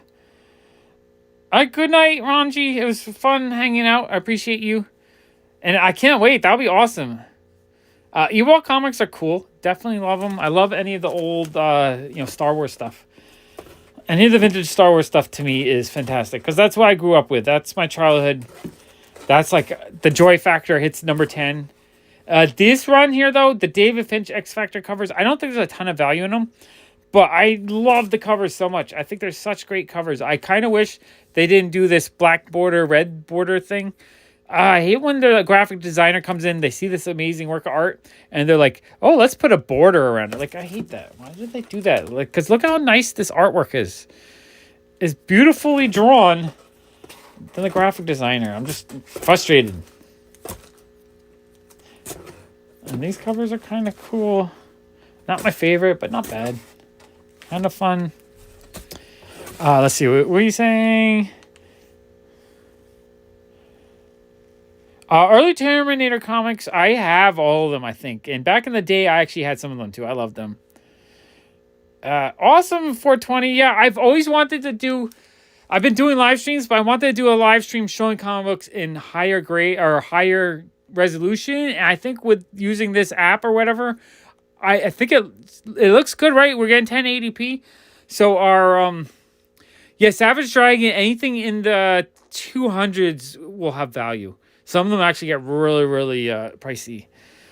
But yeah, no, I want to do this more often. If I can stream in a high definition, I am thrilled. This is actually what I want. And I also think that the stabilization is on. So because of that, I can walk around and it won't look like garbage. That's what the few live streams I've been doing the last few months, it always looks kind of like garbage on the replay. So I've been kind of hoping to find a way to do this where it looks nicer. And I think this looks pretty cool, actually. I'm going to look at it. I'm going to watch it when I finish. I just want to see the quality, but I have a feeling it's a lot better than it has been. Yeah, no, I don't think... Is there anything of value in these? I don't think so. Off the top of my head, I think this is all just cheaper stuff. Dollar bin, $2 issues. Again, though, I love these David Finch covers. I just wish they didn't do the little border around them.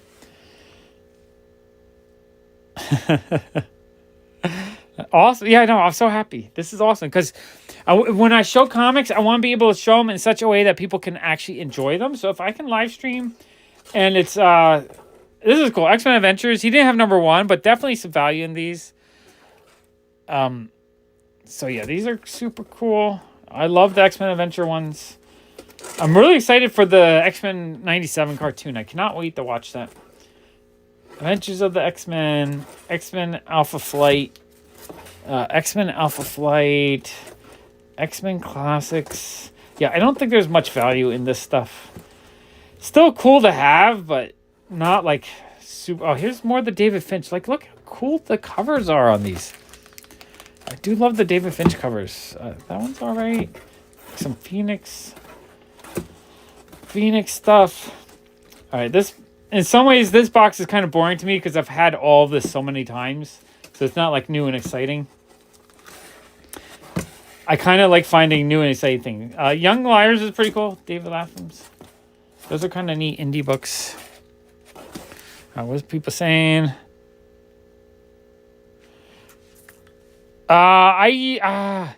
See, I can't eat gluten. It makes me really sick, so I can't really have Chinese and pizza that often. When I have pizza, I just eat the cheese and sauce, and I still get a little bit sick.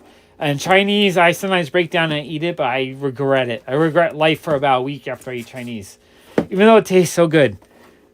When I'm done, I'm just like, I really hate myself for eating it. Because I get so swollen and gross and, Zero Killer. That's a cool cover. I really like that cover. Let me pull that out so we can see it better. Cool cover. Zero Killer. That's amazing. Cover 205. I don't know. Some covers are just silly. Let's see. 205. What was it? 205? 205. Where are we? 205. I missed it. I think you're like a minute behind, Sean. 205. 205. I lost it. It's in there somewhere. Oh, and then I had a little stack I pulled out here. Oh, yeah. We have Silver Surfer, 92. Yeah, no, having restriction on your diet because of what it does to your body kind of sucks. I don't know what this kind of, it looks not like a great comic book, but it's something I've never seen before. I like seeing comics I've never seen before because it's just something new and interesting. I love that. Spider-Verse 2, I have a feeling it's going to be great. The first movie was fantastic, so even if it's like 90% as good as the first one, I'll be happy. Blue Beetle, the actor that's playing, what's the character's name now? I'm drawing a blank. Blue Beetle, I can't remember the character's name, but the actor that's playing him is fantastic on the Karate Kid show. Was it the Cobra Kai? He's so good in Cobra Kai, so I think it's gonna be good. I'm really looking forward to it. Oh yeah, 205 already pulled that out. I pulled that out at the like 5 boxes ago. Because of Hope Summers. That's a great key. I love that's a key I buy every time I see it. I think it's super undervalued. Spectacular Spider-Man coverless. Spider-Man Unlimited. That's a kind of fun cover. Web of Doom. It's kind of cool. Hi, Eugene. The Flash trailer does look amazing. I cannot wait for that one, too. And I keep hearing that it's going to be really good. Marvel Tales. More Scalped. He didn't have a number 1, though, which was weird. He had a lot of issues, but not a number 1. I know. I've been watching a lot more stuff just when it comes on TV. Because it comes on TV like a month after it comes out. But I did see Ant-Man in the theater, and I enjoyed it. I thought it was pretty fun.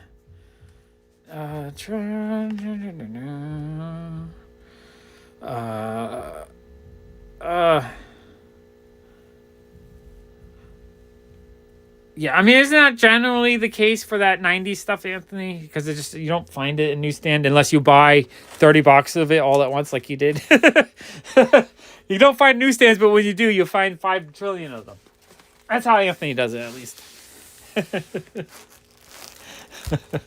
All right. Let me 3 more boxes to go through.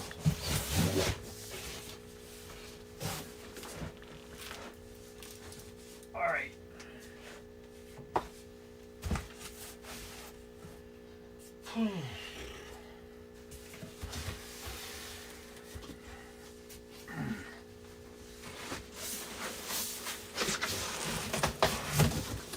All right, let's go through this box. Oh, I'm dropping the Ant-Man. I mean, not Ant-Man, Sandman. Whew, my brain is not working. I am tired, but I want to get through all these boxes together because this is super fun. Okay.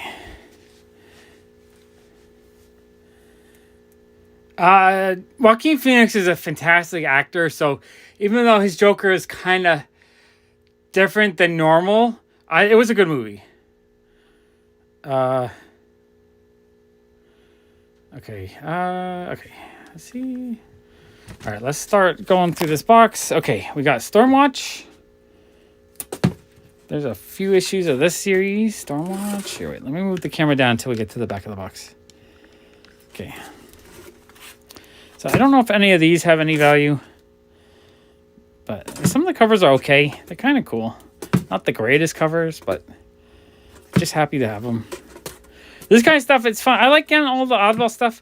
I just don't want to pay a lot for it. If I pay a quarter each, I'm okay. I'm happy to have it. But like, if these were in a dollar bin, I probably wouldn't pull them out. Although, Subculture, this I might pull out of a dollar bin because it looks just so weird. I kind of like it. Actually, I really like it. Subculture number 2. And this stuff sometimes has some value just because it's so rare or oddball. Subculture number 3.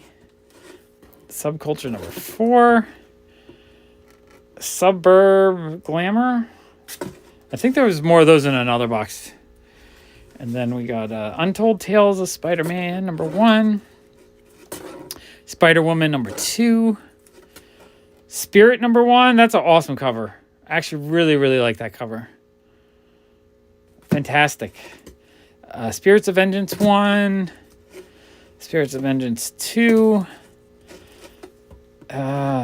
Stanley meets Doctor Doom. I'm going to pull that out. I have a feeling that might have a little bit of value.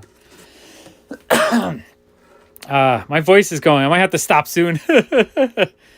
All right, let's see the stand. I got the stand.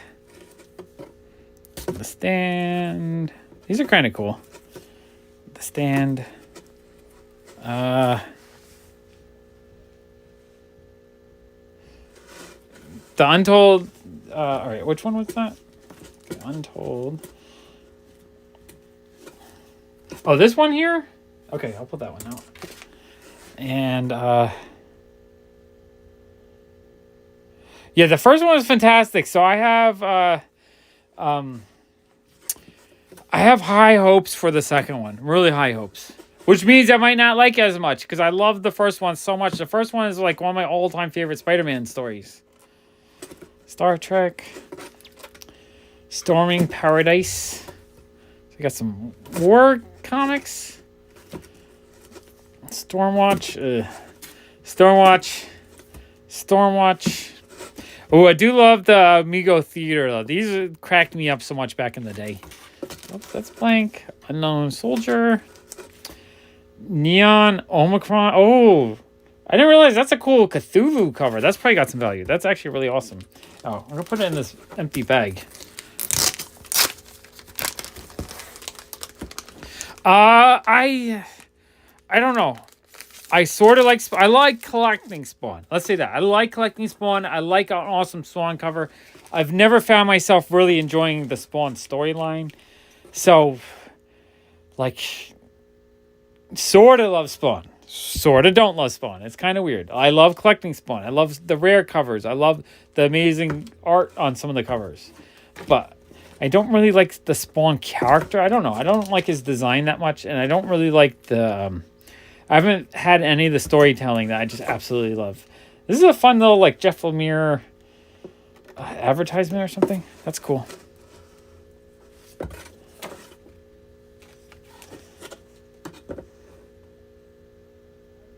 Whoa, and the joke. Oh, this is signed. That's cool. R13. Don't know what it is, but it's signed. That's neat. Hulk 466. That's actually kind of a cool cover. I don't know if I'm familiar with that one. That one's actually kind of neat. And then we have... Oh, I thought this was cool. It's like a foil cover with some kind of dinosaur. That's kind of neat. Oh, more Fear Agent. I'm going to pull that up. This is cool. I do like Terry Moore, Echo. I don't know if I've read Echo, but I like Terry Moore's Strangers in Paradise and some of the other stuff. Scalped.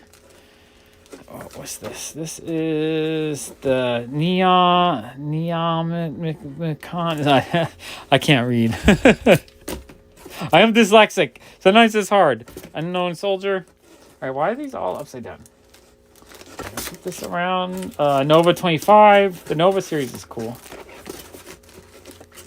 Coup d'etat.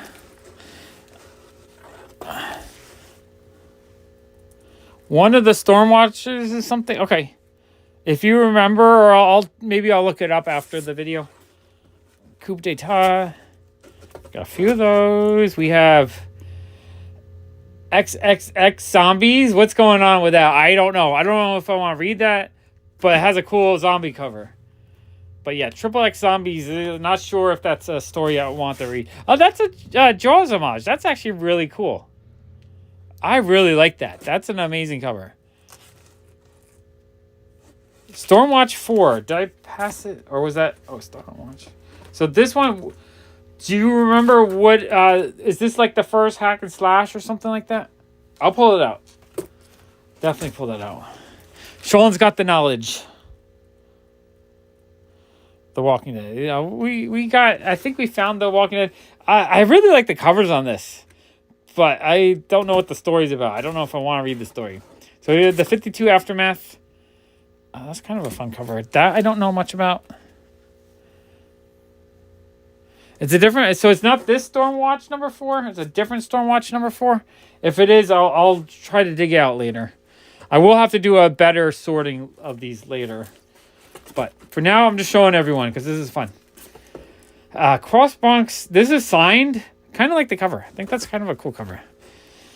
And then we have another one that's signed. And a third one that's signed. Those are cool. David Mack cover. That's cool, actually. I love David Mack stuff. Really cool. Crossing Midnight. That's a gorgeous cover, too. Wow, that's cool. Phoenix.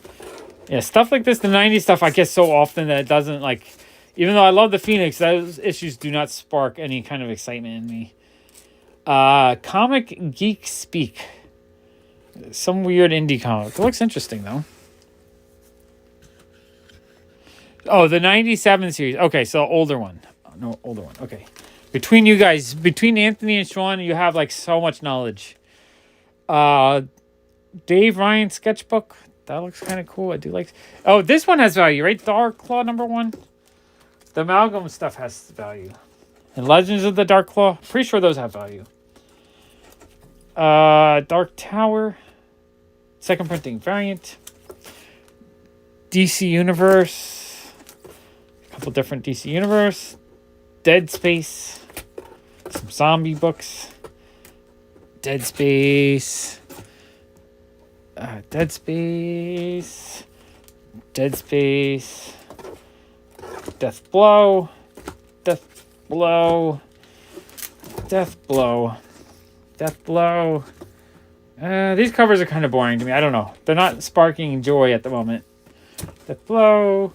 Deathstroke 31. That's cool. Desolation Jones. A couple issues of that. Alright, I'm just going to flip through these real quick because I don't think there's anything too exciting in them. Doctor Strange 1. This one I wasn't sure. Does Doctor Sleepless have any value? The covers are really amazing. There's so much detail in that. Sometimes these Avatar stuff has value. Doctor Sleepless. Let's see if anyone has...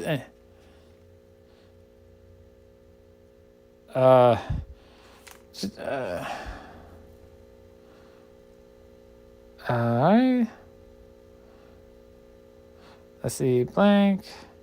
Exactly. Yeah, no, high. I mean, a lot of stuff, once you hit a 9.8, the difference between like a 9.6 and a 9.8 can be drastically different. It's crazy how a single minor mark changes the value.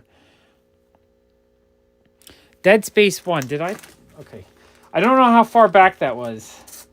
But I'm going to watch back what everyone says, and I'll definitely try to pull out everything that I missed.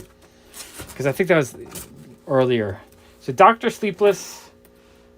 These covers are really cool to me. Just really detailed. Black and white covers. I thought those were really cool. Oh, he had a lot of DMZ, but he didn't have #1.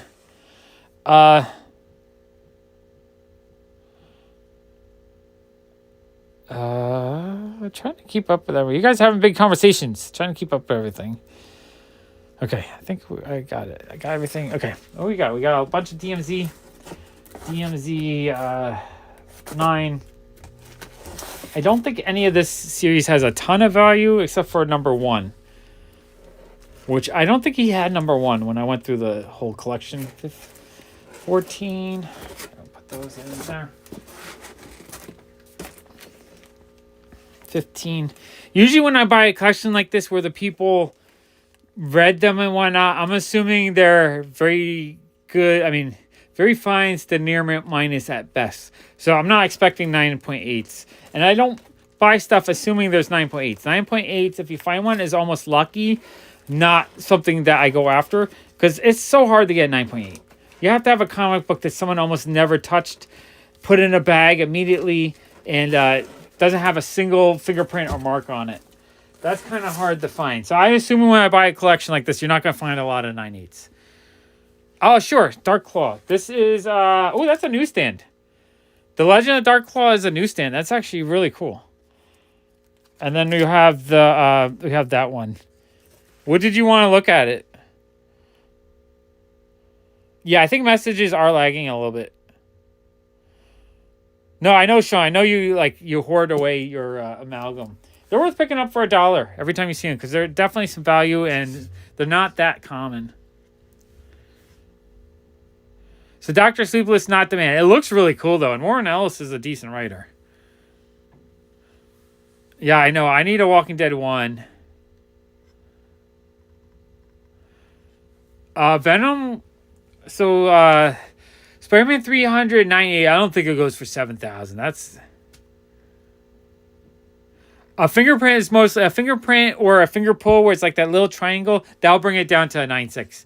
A 9.8 can have one or two minor non-color breaking spine ticks, and that's about it. So you can have like 1 or 2 small spine ticks that don't break color. That you can have a 9.8. That's what makes that 9.8 and not 9.9 or 9.10. But yeah, 9.6s. 9.6s can have a few little spine ticks, a little bit more. All right, Dead Space does have value. Okay, Dead Space. Where was Dead Space? Or dive from. Okay, I appreciate everyone that's giving me information. I might not pull it out right now, but I definitely will. I'm going to go back and see what people said, because I have a feeling. Oh, Dead Space. Okay, there we go. We got Dead Space. All right, I'm going to pull out that whole run then. They do have really cool looking covers. I thought these covers looked amazing, so I'm actually not surprised if those have value. Anthony's had a perfect 10. Anthony, I've seen a perfect 10. I have a video where I was from last year. Anthony was selling at the Queen's Comic Party, and he had a what's the writer of Kick-Ass? I'm drawing Mark Millar. He had a Mark Millar 10-0 of some random crappy comic book, but it was a 10-0. Oh wow, okay. Dead Space has a lot of value then. I'm not surprised though. It's Ben Temple Smith. It has really cool horror covers. Horror stuff is always in demand. I saw a 9.9 Iron Man #2 at the Big Apple Con last year. Like, I could not believe a 1960s comic was a 9.9. That seems like impossible.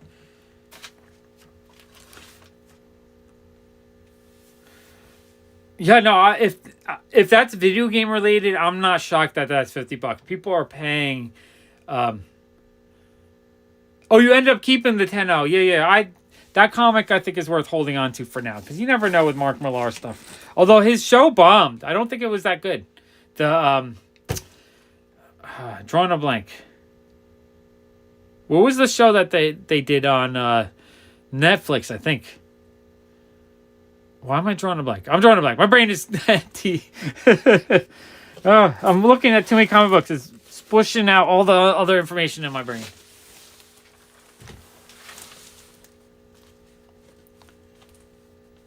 Oh, very cool.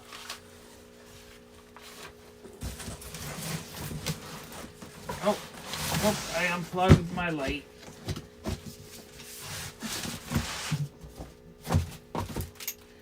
All right, let me put my lights back on. Why is this not going on? Oops, did I unplug that? Okay. All right. There we go. Put that. I accidentally turned the lights off. I'm moving stuff. Okay, let me grab. We have 2 more boxes that dig through.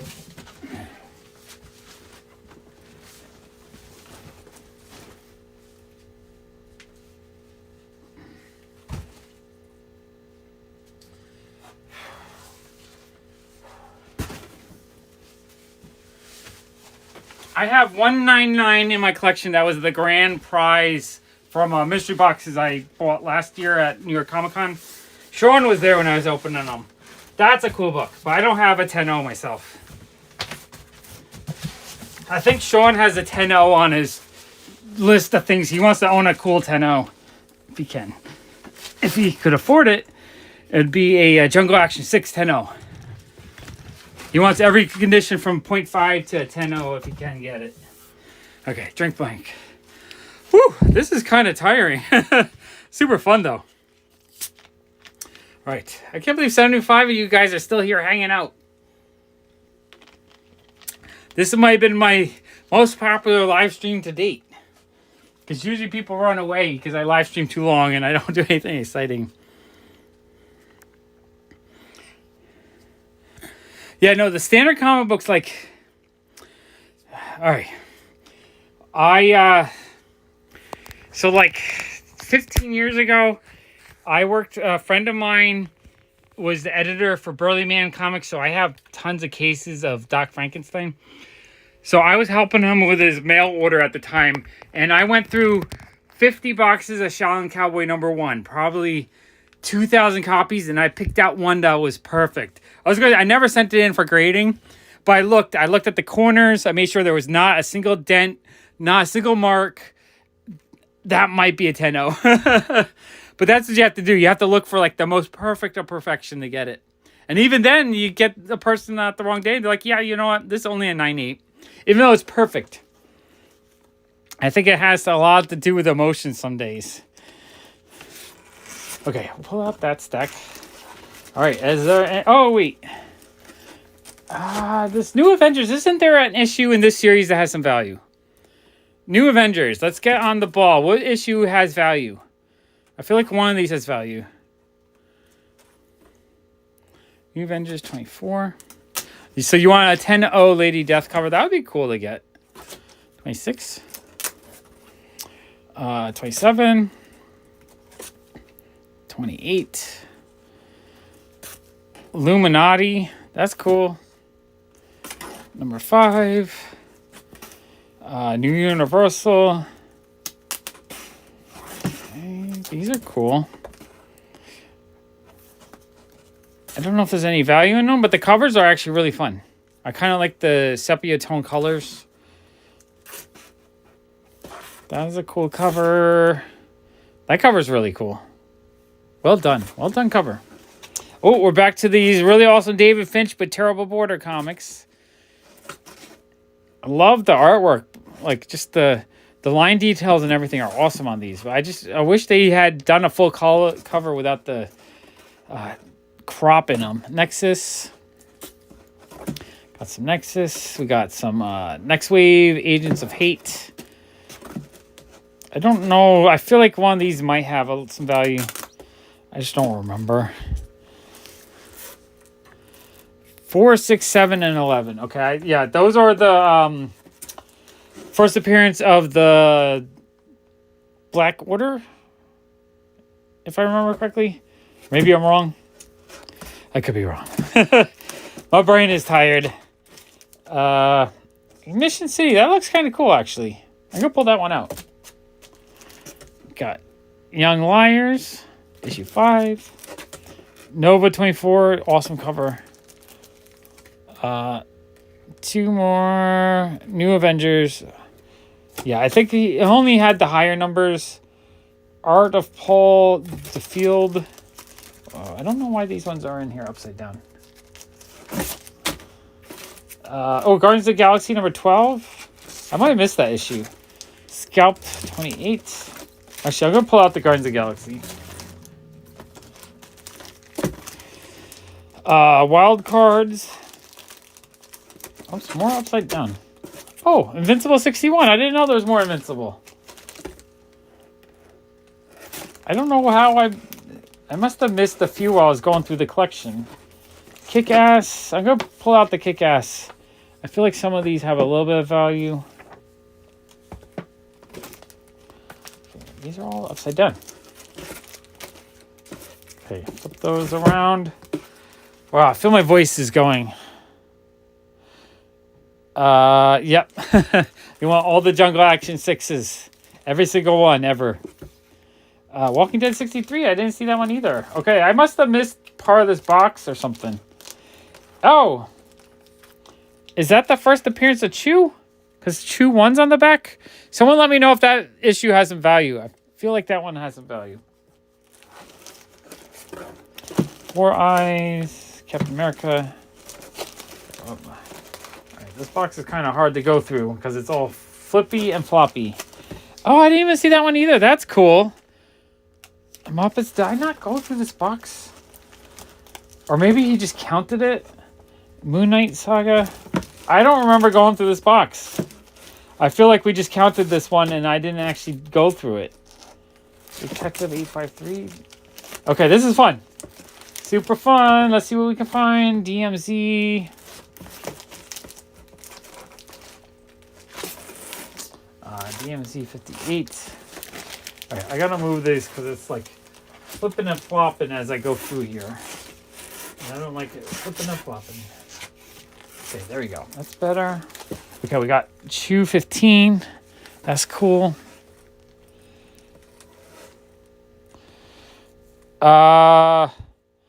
First Hawkeye is Ronin, was it?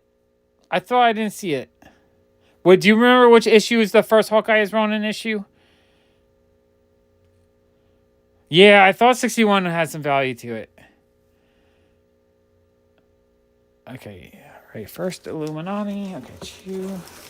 Oh, what's this? We have Hellboy stuff. The Neon Micon. Don't pull that out because I think that one has a little bit of value. Got Echo. Okay, at this point, I do recognize the rest of this box. I don't know how that first deck I didn't go through somehow. I didn't recognize it. New Avengers, which one was the first? Was it this one? I'm guessing it was that one. All the next wave? Okay. I'll go back on. That's in the other box, I think. Atomic Robo, Rapture, Buffy. I have such a hard time selling Buffy comics. They usually don't have much value. Guns 2, Agents of Atlas, Air, Altered Image. It's kind of cool looking. American Virgin, not sure, number 5. So there's a bunch from this series. Are those... I feel like some of these are Joshua Middleton covers. Not 100% sure, but they have kind of awesome covers. But yeah, that feels like a Joshua Middleton cover. I think it is. Do like these. Love Joshua Middleton work. So those are cool. Don't know if my arm is blocking. My arms are getting tired from lifting the boxes or lifting the books up. Okay. American Virgin. These are cool. $10 book. Can I see the initiative you just passed? Okay, initiative. That was guns. Buffy. Next wave. Oh, so the next wave ones you're saying have value? Next wave. Okay, I'll pull those out. Next wave. All right, next wave. Pull those out. And then initiative. There. Oh, I don't know which book, Anthony. I feel like I lost it. Right, I lost it. It's somewhere in there. I'll have to look back. Oh, Next Wave has Elsa Bloodstone in it? Oh, that's super cool. Oh, yeah. Okay, Next Wave. That's awesome. I love Elsa Bloodstone. She was amazing in the show. And then, okay, initiative. Yes, can I see the initiative? Okay, I'm not sure which one I passed. I can't find it. Illuminati, New Universal, New X-Men, Nexus, Rapture, Buffy, Guns 2, Aid, Air, American Virgin. We're back to the American Virgin covers. I'm going to keep going because I'm not sure which one was the initiative. Unless I pulled... No, I didn't pull it out, did I? Next wave. Yeah, I am not sure. My brain is tired. In the beginning, like the very... So was it one of the New Avengers ones? New Avengers. Oh, this one right here. Oh, you're saying that one. Okay, let me... Here, I'll show you better. You tell me. That's a key issue right there? $10 issue? Okay, I'll yank that one out. I got it. I figured it out. Okay, where are we looking at? We're looking at the American Virgins, which have pretty cool covers. Actually, really like the covers on these. That's not the key. Okay. Yeah, I thought it was... So I pulled out 28 and 27. I thought 26, I think, is the first Ronin, if I remember correctly. Or one before that. I forget. Yeah, no, it's all good. I'm exhausted. Shouldn't even be doing this. I should just be resting. But I figured out how to live stream using the StreamYards, and I was really excited to test it out. And I'm having actually a lot of fun. That's a cool looking cover. I really like that one. Annihilation Conquest. Are any of these key? Oh, I know which issue you're talking about, Anthony. I have to actually look at the... I know the issue. I don't remember the cover, but when I see it, I would recognize it. These are pretty cool covers, though. The Annihilation Conquest. Love those covers. Astonishing X-Men. Some of these, they're not really expensive variants, but I think they're super cool. These, single color ones. I thought those were super cool. Love Kitty Pryde and Lockheed. Giant size Astonishing X-Men. Wait, is that Mark Brooks? Not sure.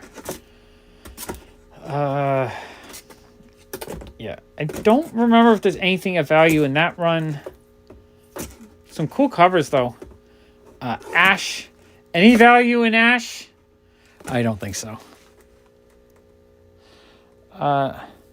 Let's see. Number 6? Okay. Annihilation Conquest, number 6. Okay. What is the key significance of number 6? Who is it? Is it a first appearance of someone? I thought there might have been one of these that had some value. All right, is this one right here? Number 6. Okay, that was on my radar. What is that? Is that a Warlock-related story? Or what is it that makes it a $40 book? I'm assuming it's like a first appearance of someone. All right. This is fun. You know what? We're all learning together what to look for. Because now, the next time, Sean, next time you see that in a dollar bin, you're going to grab it. Next time... this is the first appearance of the modern Guardians of the Galaxy team. Oh, wow, that's a cool first appearance.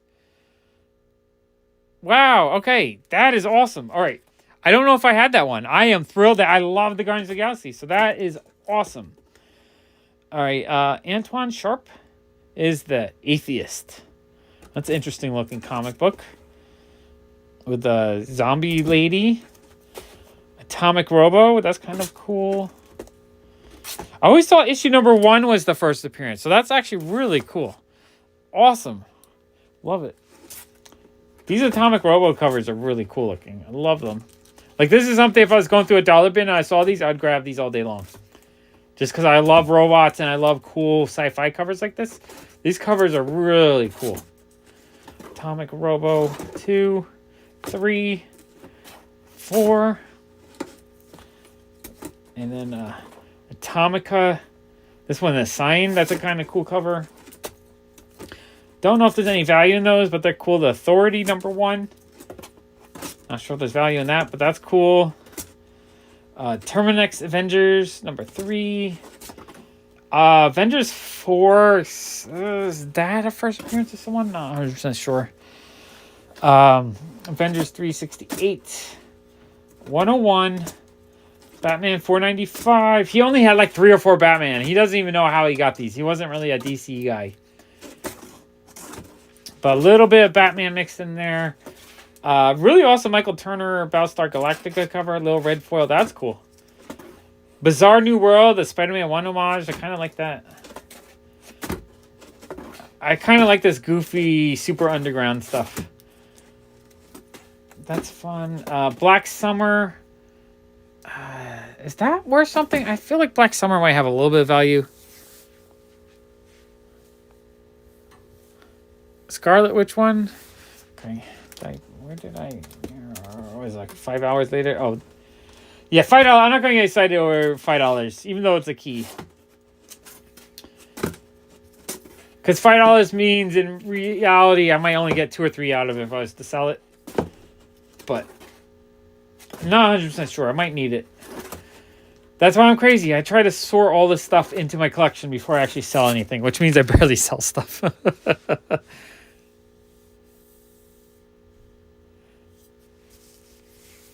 Yeah. I think that's what happened in my head. It was one of those things where, like, I think that has value. No, it doesn't have value. No, it doesn't have value. That's the thought. All right, we have some new Avengers 37. 38. Oh, I love this one. I don't know if this is a key or not, but it's an awesome David Mack cover. Absolutely love that one. 40. Really fun painted covers. 41. Oh, that's very cool, Steve. I'm not super familiar with their work, but it's fun to get early work of artists. New Avengers 43, 44. New Avengers Annual 2. New Avengers Illuminati 1. Is that one where something, the Secret History one? I'm going to leave that there for a second. I know some of these books popped with the Doctor Strange movie. I just don't remember which ones.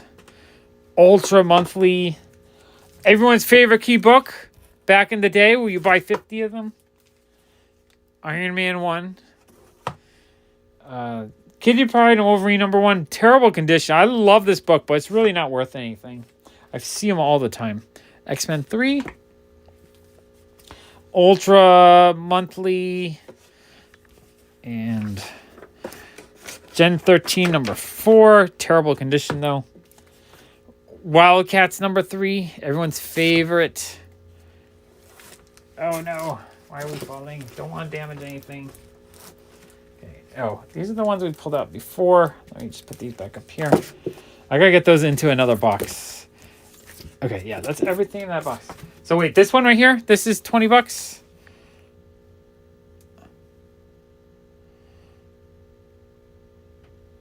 I know. That's why I always wanted a live stream. If I can live stream in 1080p where it actually looks nice, I just want to do big collections like this all the time. Like one a week would be awesome. New Avengers 40. Okay, let's go find it. New Avengers 40. Thank you, Anthony. I appreciate you. That one right there. That's the guy that's $20. Zombie Tramp. My video that I'll post tomorrow, I had some Zombie Tramp. I bought like 10 of them on Whatnot for $1 each. Awesome. You guys rock. If you guys didn't watch, there was a video I live streamed, I don't know, like 3 months ago where Sean and Anthony were both there. We were at Comic Station having a fun time. That was actually a really fun video. It would be nicer if I had it in 1080p. So the next time we hang out, hopefully it's just like a really quality 1080p broadcast. Because that just makes it more fun. All right, $5 book I'm not going to worry about too much.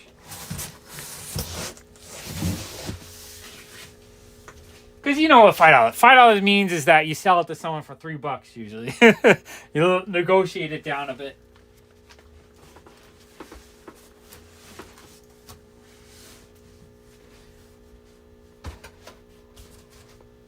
All right.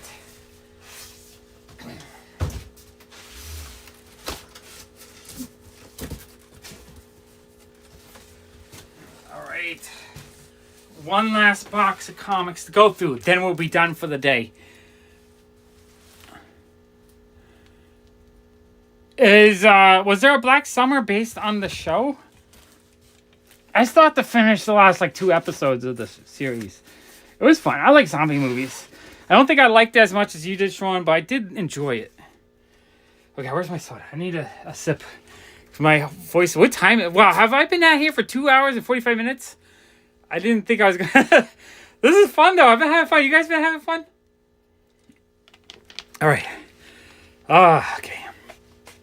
And it's cool that you've been hanging out with me, Sean, and it's cool that you've been hanging out with me, Anthony. It's been cool that all you guys have been hanging out. Tina, are you still here? Like, I don't even know who's still here. Okay. Okay. These are super dope.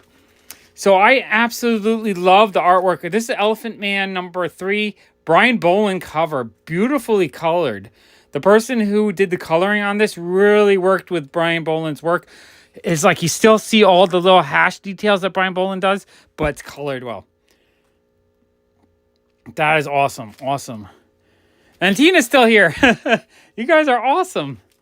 Okay. Elephant Man #4. I need to work on the series because I absolutely love these. I got it right here. Right? This one right here? Or was it not? Is it regular Avengers 40? I think it was this one, right? Oh, Woodland Goblin. Awesome. Welcome to my channel. I'm happy you're having a fun time watching me dig through comics.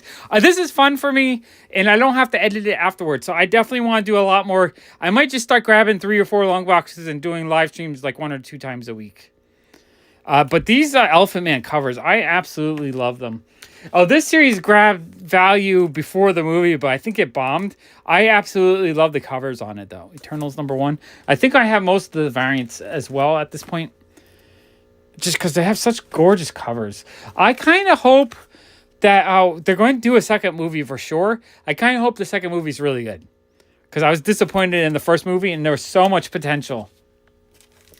Eternals #4, that cover's awesome. Eternals #5, another cool cover. Eternals #6, awesome cover. Okay, let's see what we can do here. I gotta pull out a few more because it's a little bit overstuffed. Eternals #7, love that cover. This is, I think, the same guy who did Invader Zim. Everything can be top beaten. I think that one actually has a little bit of value. So this one right here, this is the first Scroll Queen. Who is she supposed to show up possibly in the Secret Invasion show? Hi, DNV. I would love to visit Puerto Rico and hunt for comic books one day. That's actually on my bucket list. I want to visit all over the world. Every time someone welcomes me, yeah, I'm trying to dig. I'm trying to dig. Every time someone's like, hi from whatever location, wherever it is in the world, I want to go hunt comics there. Donald Duck Adventures 12. I probably have about 100,000, I'm guessing. Dud Star Racers 1. I do have to pull out duplicates, though. It's how many different you have that really matters. A Dummy Guide to Danger. That's actually kind of cool. Yeah, Johann Vasquez. For some reason, my brain was drawn to blank. But I love his stuff, so I always buy it when I see it. These are really fun. Dynamo 5. And Earth X. My greatest find for Johann Vasquez is I'm always looking for Johnny the Homicidal Maniac #1. I have like 10 of them, different printings. But I was never able to find a #1 until one day I was walking down the street and there was a box on the side of the street that just said free comic books. I grabbed the whole box because it was comic books. And there was a first print in there for free. Amazing. EC Sampler, that's actually kind of a neat freebie. I have a shop and I sell comics in it. I'm just not really not really good at selling. I'm bad at selling comics because I mostly just use the shop as a place to buy comic books, and I try to sell all the duplicate. I sell probably about 1 to 2 long boxes a month, but I really need to put a lot more into it. And I'm really bad at, I hoard on to all the key issues because they just keep going up in value. It's kind of hard to find myself wanting to sell them. Echo #1, that's actually really cool. I do really like Terry Moore stuff. Very, very cool. Very, very cool. Echo #2. I really need a Strangers in Paradise #1.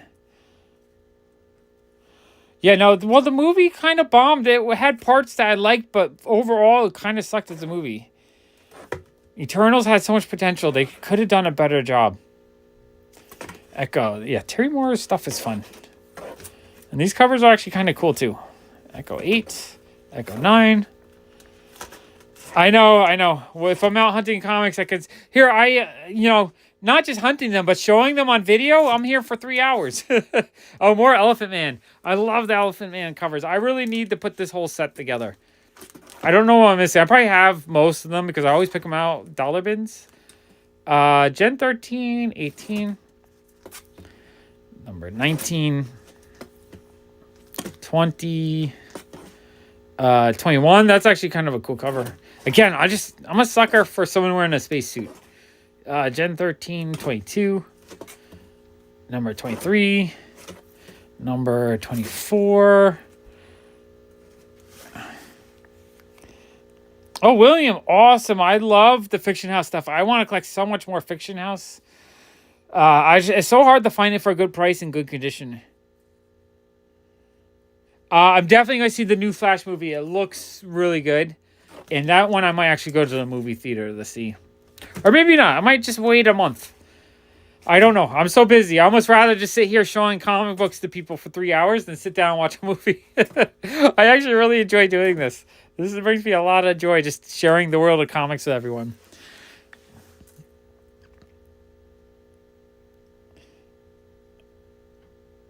Oh, that's really cool, Ryan. That sounds like a fun, like, shadow box display kind of thing. That is actually really cool. Cool Kid wants to be a professional YouTuber, so I think he's more likely to start editing my videos than sell stuff online. Honestly, listing and selling stuff online sucks.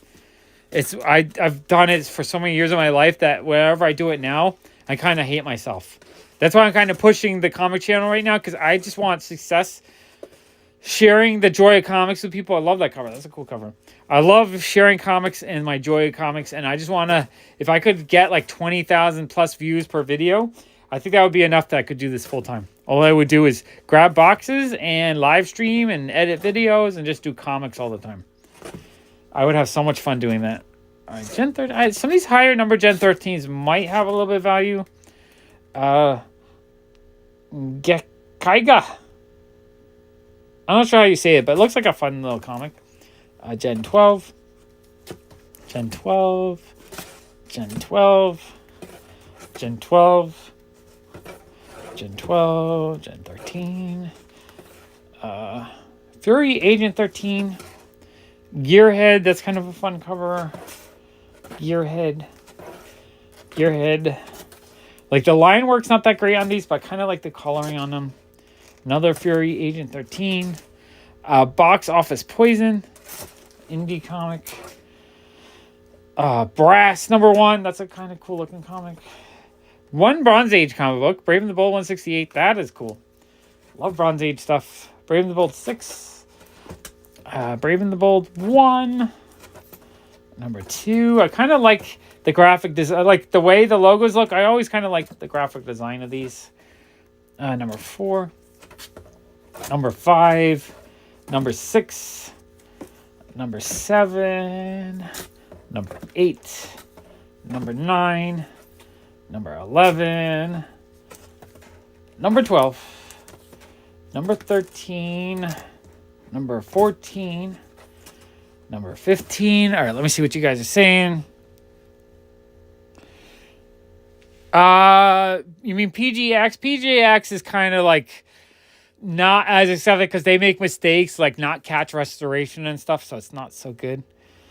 First Watchmen is awesome.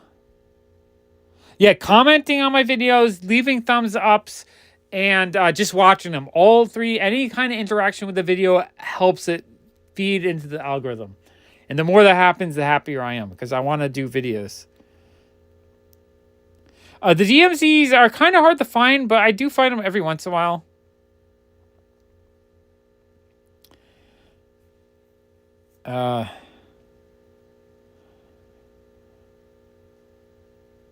So the sticker on the UPC might be a newsstand. Sometimes the newsstand, they'll add a sticker to it. In this collection, I had a few like that. Not Johnny the Homicidal Maniac, but a different series. I think it was the... I forget which ones. Okay, and then we have some Buffy. Buffy comics just do not sell for me, even though they have some cool covers, and I absolutely love Buffy. Every time I get them, they sit in my shop for forever, and then I try to clear them out for like $1 or less to people, like just bulk. Cool covers, though. I love all the beautiful painted covers. Yeah, beautiful covers, but yeah, there's just not much demand. I think if they ever do a reboot or... like the next generation Buffy kind of series, these will gain some interest. But as of right now, they don't sell very well for me. I absolutely love them, though. If I don't have any of these, I would be thrilled to add them to my collection. I love adding things that I do not own. Although most of these I recognize, so I have a feeling I have most of those. Steam... I have a feeling they're big print runs because they're all over the place. I see them all the time. Streams. Yeah, streams. I want to live stream, like what I'm doing right now. Live stream and just share with people. And like, if I can do this, maybe like once a week where we just go through a few long boxes worth of comics, I think that'd be super fun. Because this has been a lot of fun just sharing this collection of stuff. And it's just like, it's too much of a collection to do in a edited video. But I thought if I live streamed it with you guys and you guys can help me pick out some of the stuff. Like there's some stuff here I did not know have value. Like that first new Where I already buried it. I buried it. Yeah, this guy right here, that's amazing. The first new Guardians of the Galaxy team. I did not realize that was such an awesome key issue, and I don't think I had it yet. So, with the help of everyone checking out these issues, it's been a lot of fun. And I could go back to and see what everyone said in case I missed the comment and try to figure out if there's any of these issues that I missed. Ooh, this one looks really fun. I love kind of goofy indie stuff like that. Casanova. It's a Matt Fraction story, so that actually might be a fun read. Casanova. And the covers are just, they're kind of fun. More graphic design than anything. Let's see. Howard Jenkins, Challengers of the Unknown. Okay, that's kind of fun. Challengers of the Unknown. Charlton Ball. The Circle. The Circle. That's kind of a beautiful painted cover. Actually, these covers are actually pretty cool. The Circle. The Circle. Cliffhanger. Cops. Conspiracy. Pilot Season, The Core. And, Count Duckula. Bad shape, but a cool issue. Oh, the last... Do you remember which issue was the last issue? I'll look it up. I'll look up the last issue to see what it is.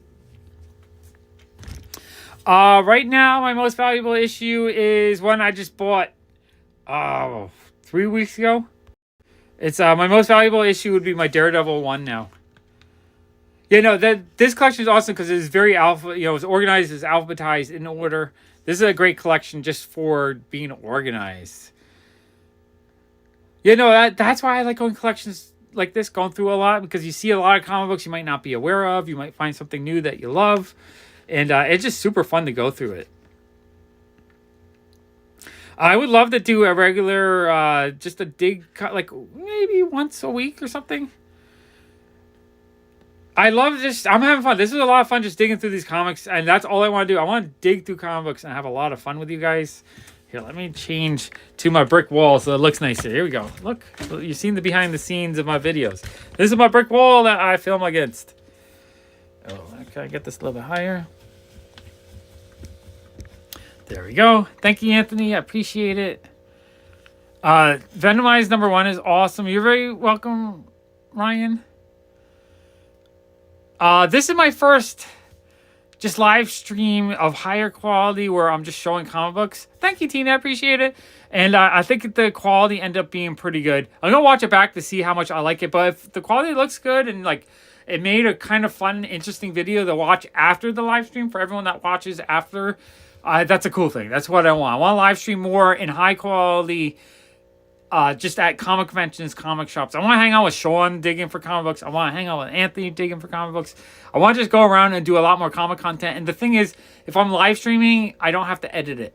The editing adds so much extra energy. And this is the fun part, right? I'm filming, I'm hanging out with you guys, I'm answering questions, I'm showing comic books. It's when it becomes a job where you have to edit it and all that kind of stuff, it gets a little tedious. So I want to have a lot more fun with the comics and a little bit less of the tedious part. Sean is such a big first appearance. He'll take a comic book. If this is the first appearance of her watch, Sean wants it. First appearances of Echo's watch. That's a must own for Sean. All right, I think, did I get everyone's question? I don't know if I missed anyone.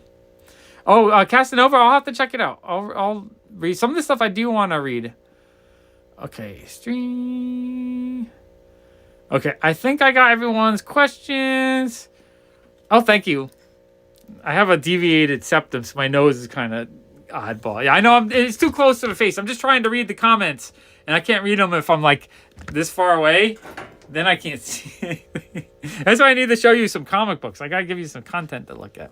Okay, I think I'm going to go because I'm really hungry. It's been a long day, but this was amazing fun. After you watch the live stream, leave a comment below just for the algorithm and give it a thumbs up. And hopefully this video does really well. If I get a lot of views after the live stream, I'll probably just start doing the live streams once a week. And if they do amazingly well, maybe I'll do it every couple days. I don't know. Okay. Appreciate you guys. Talk to you soon. Bye. Now I gotta figure out how to end it. There you go.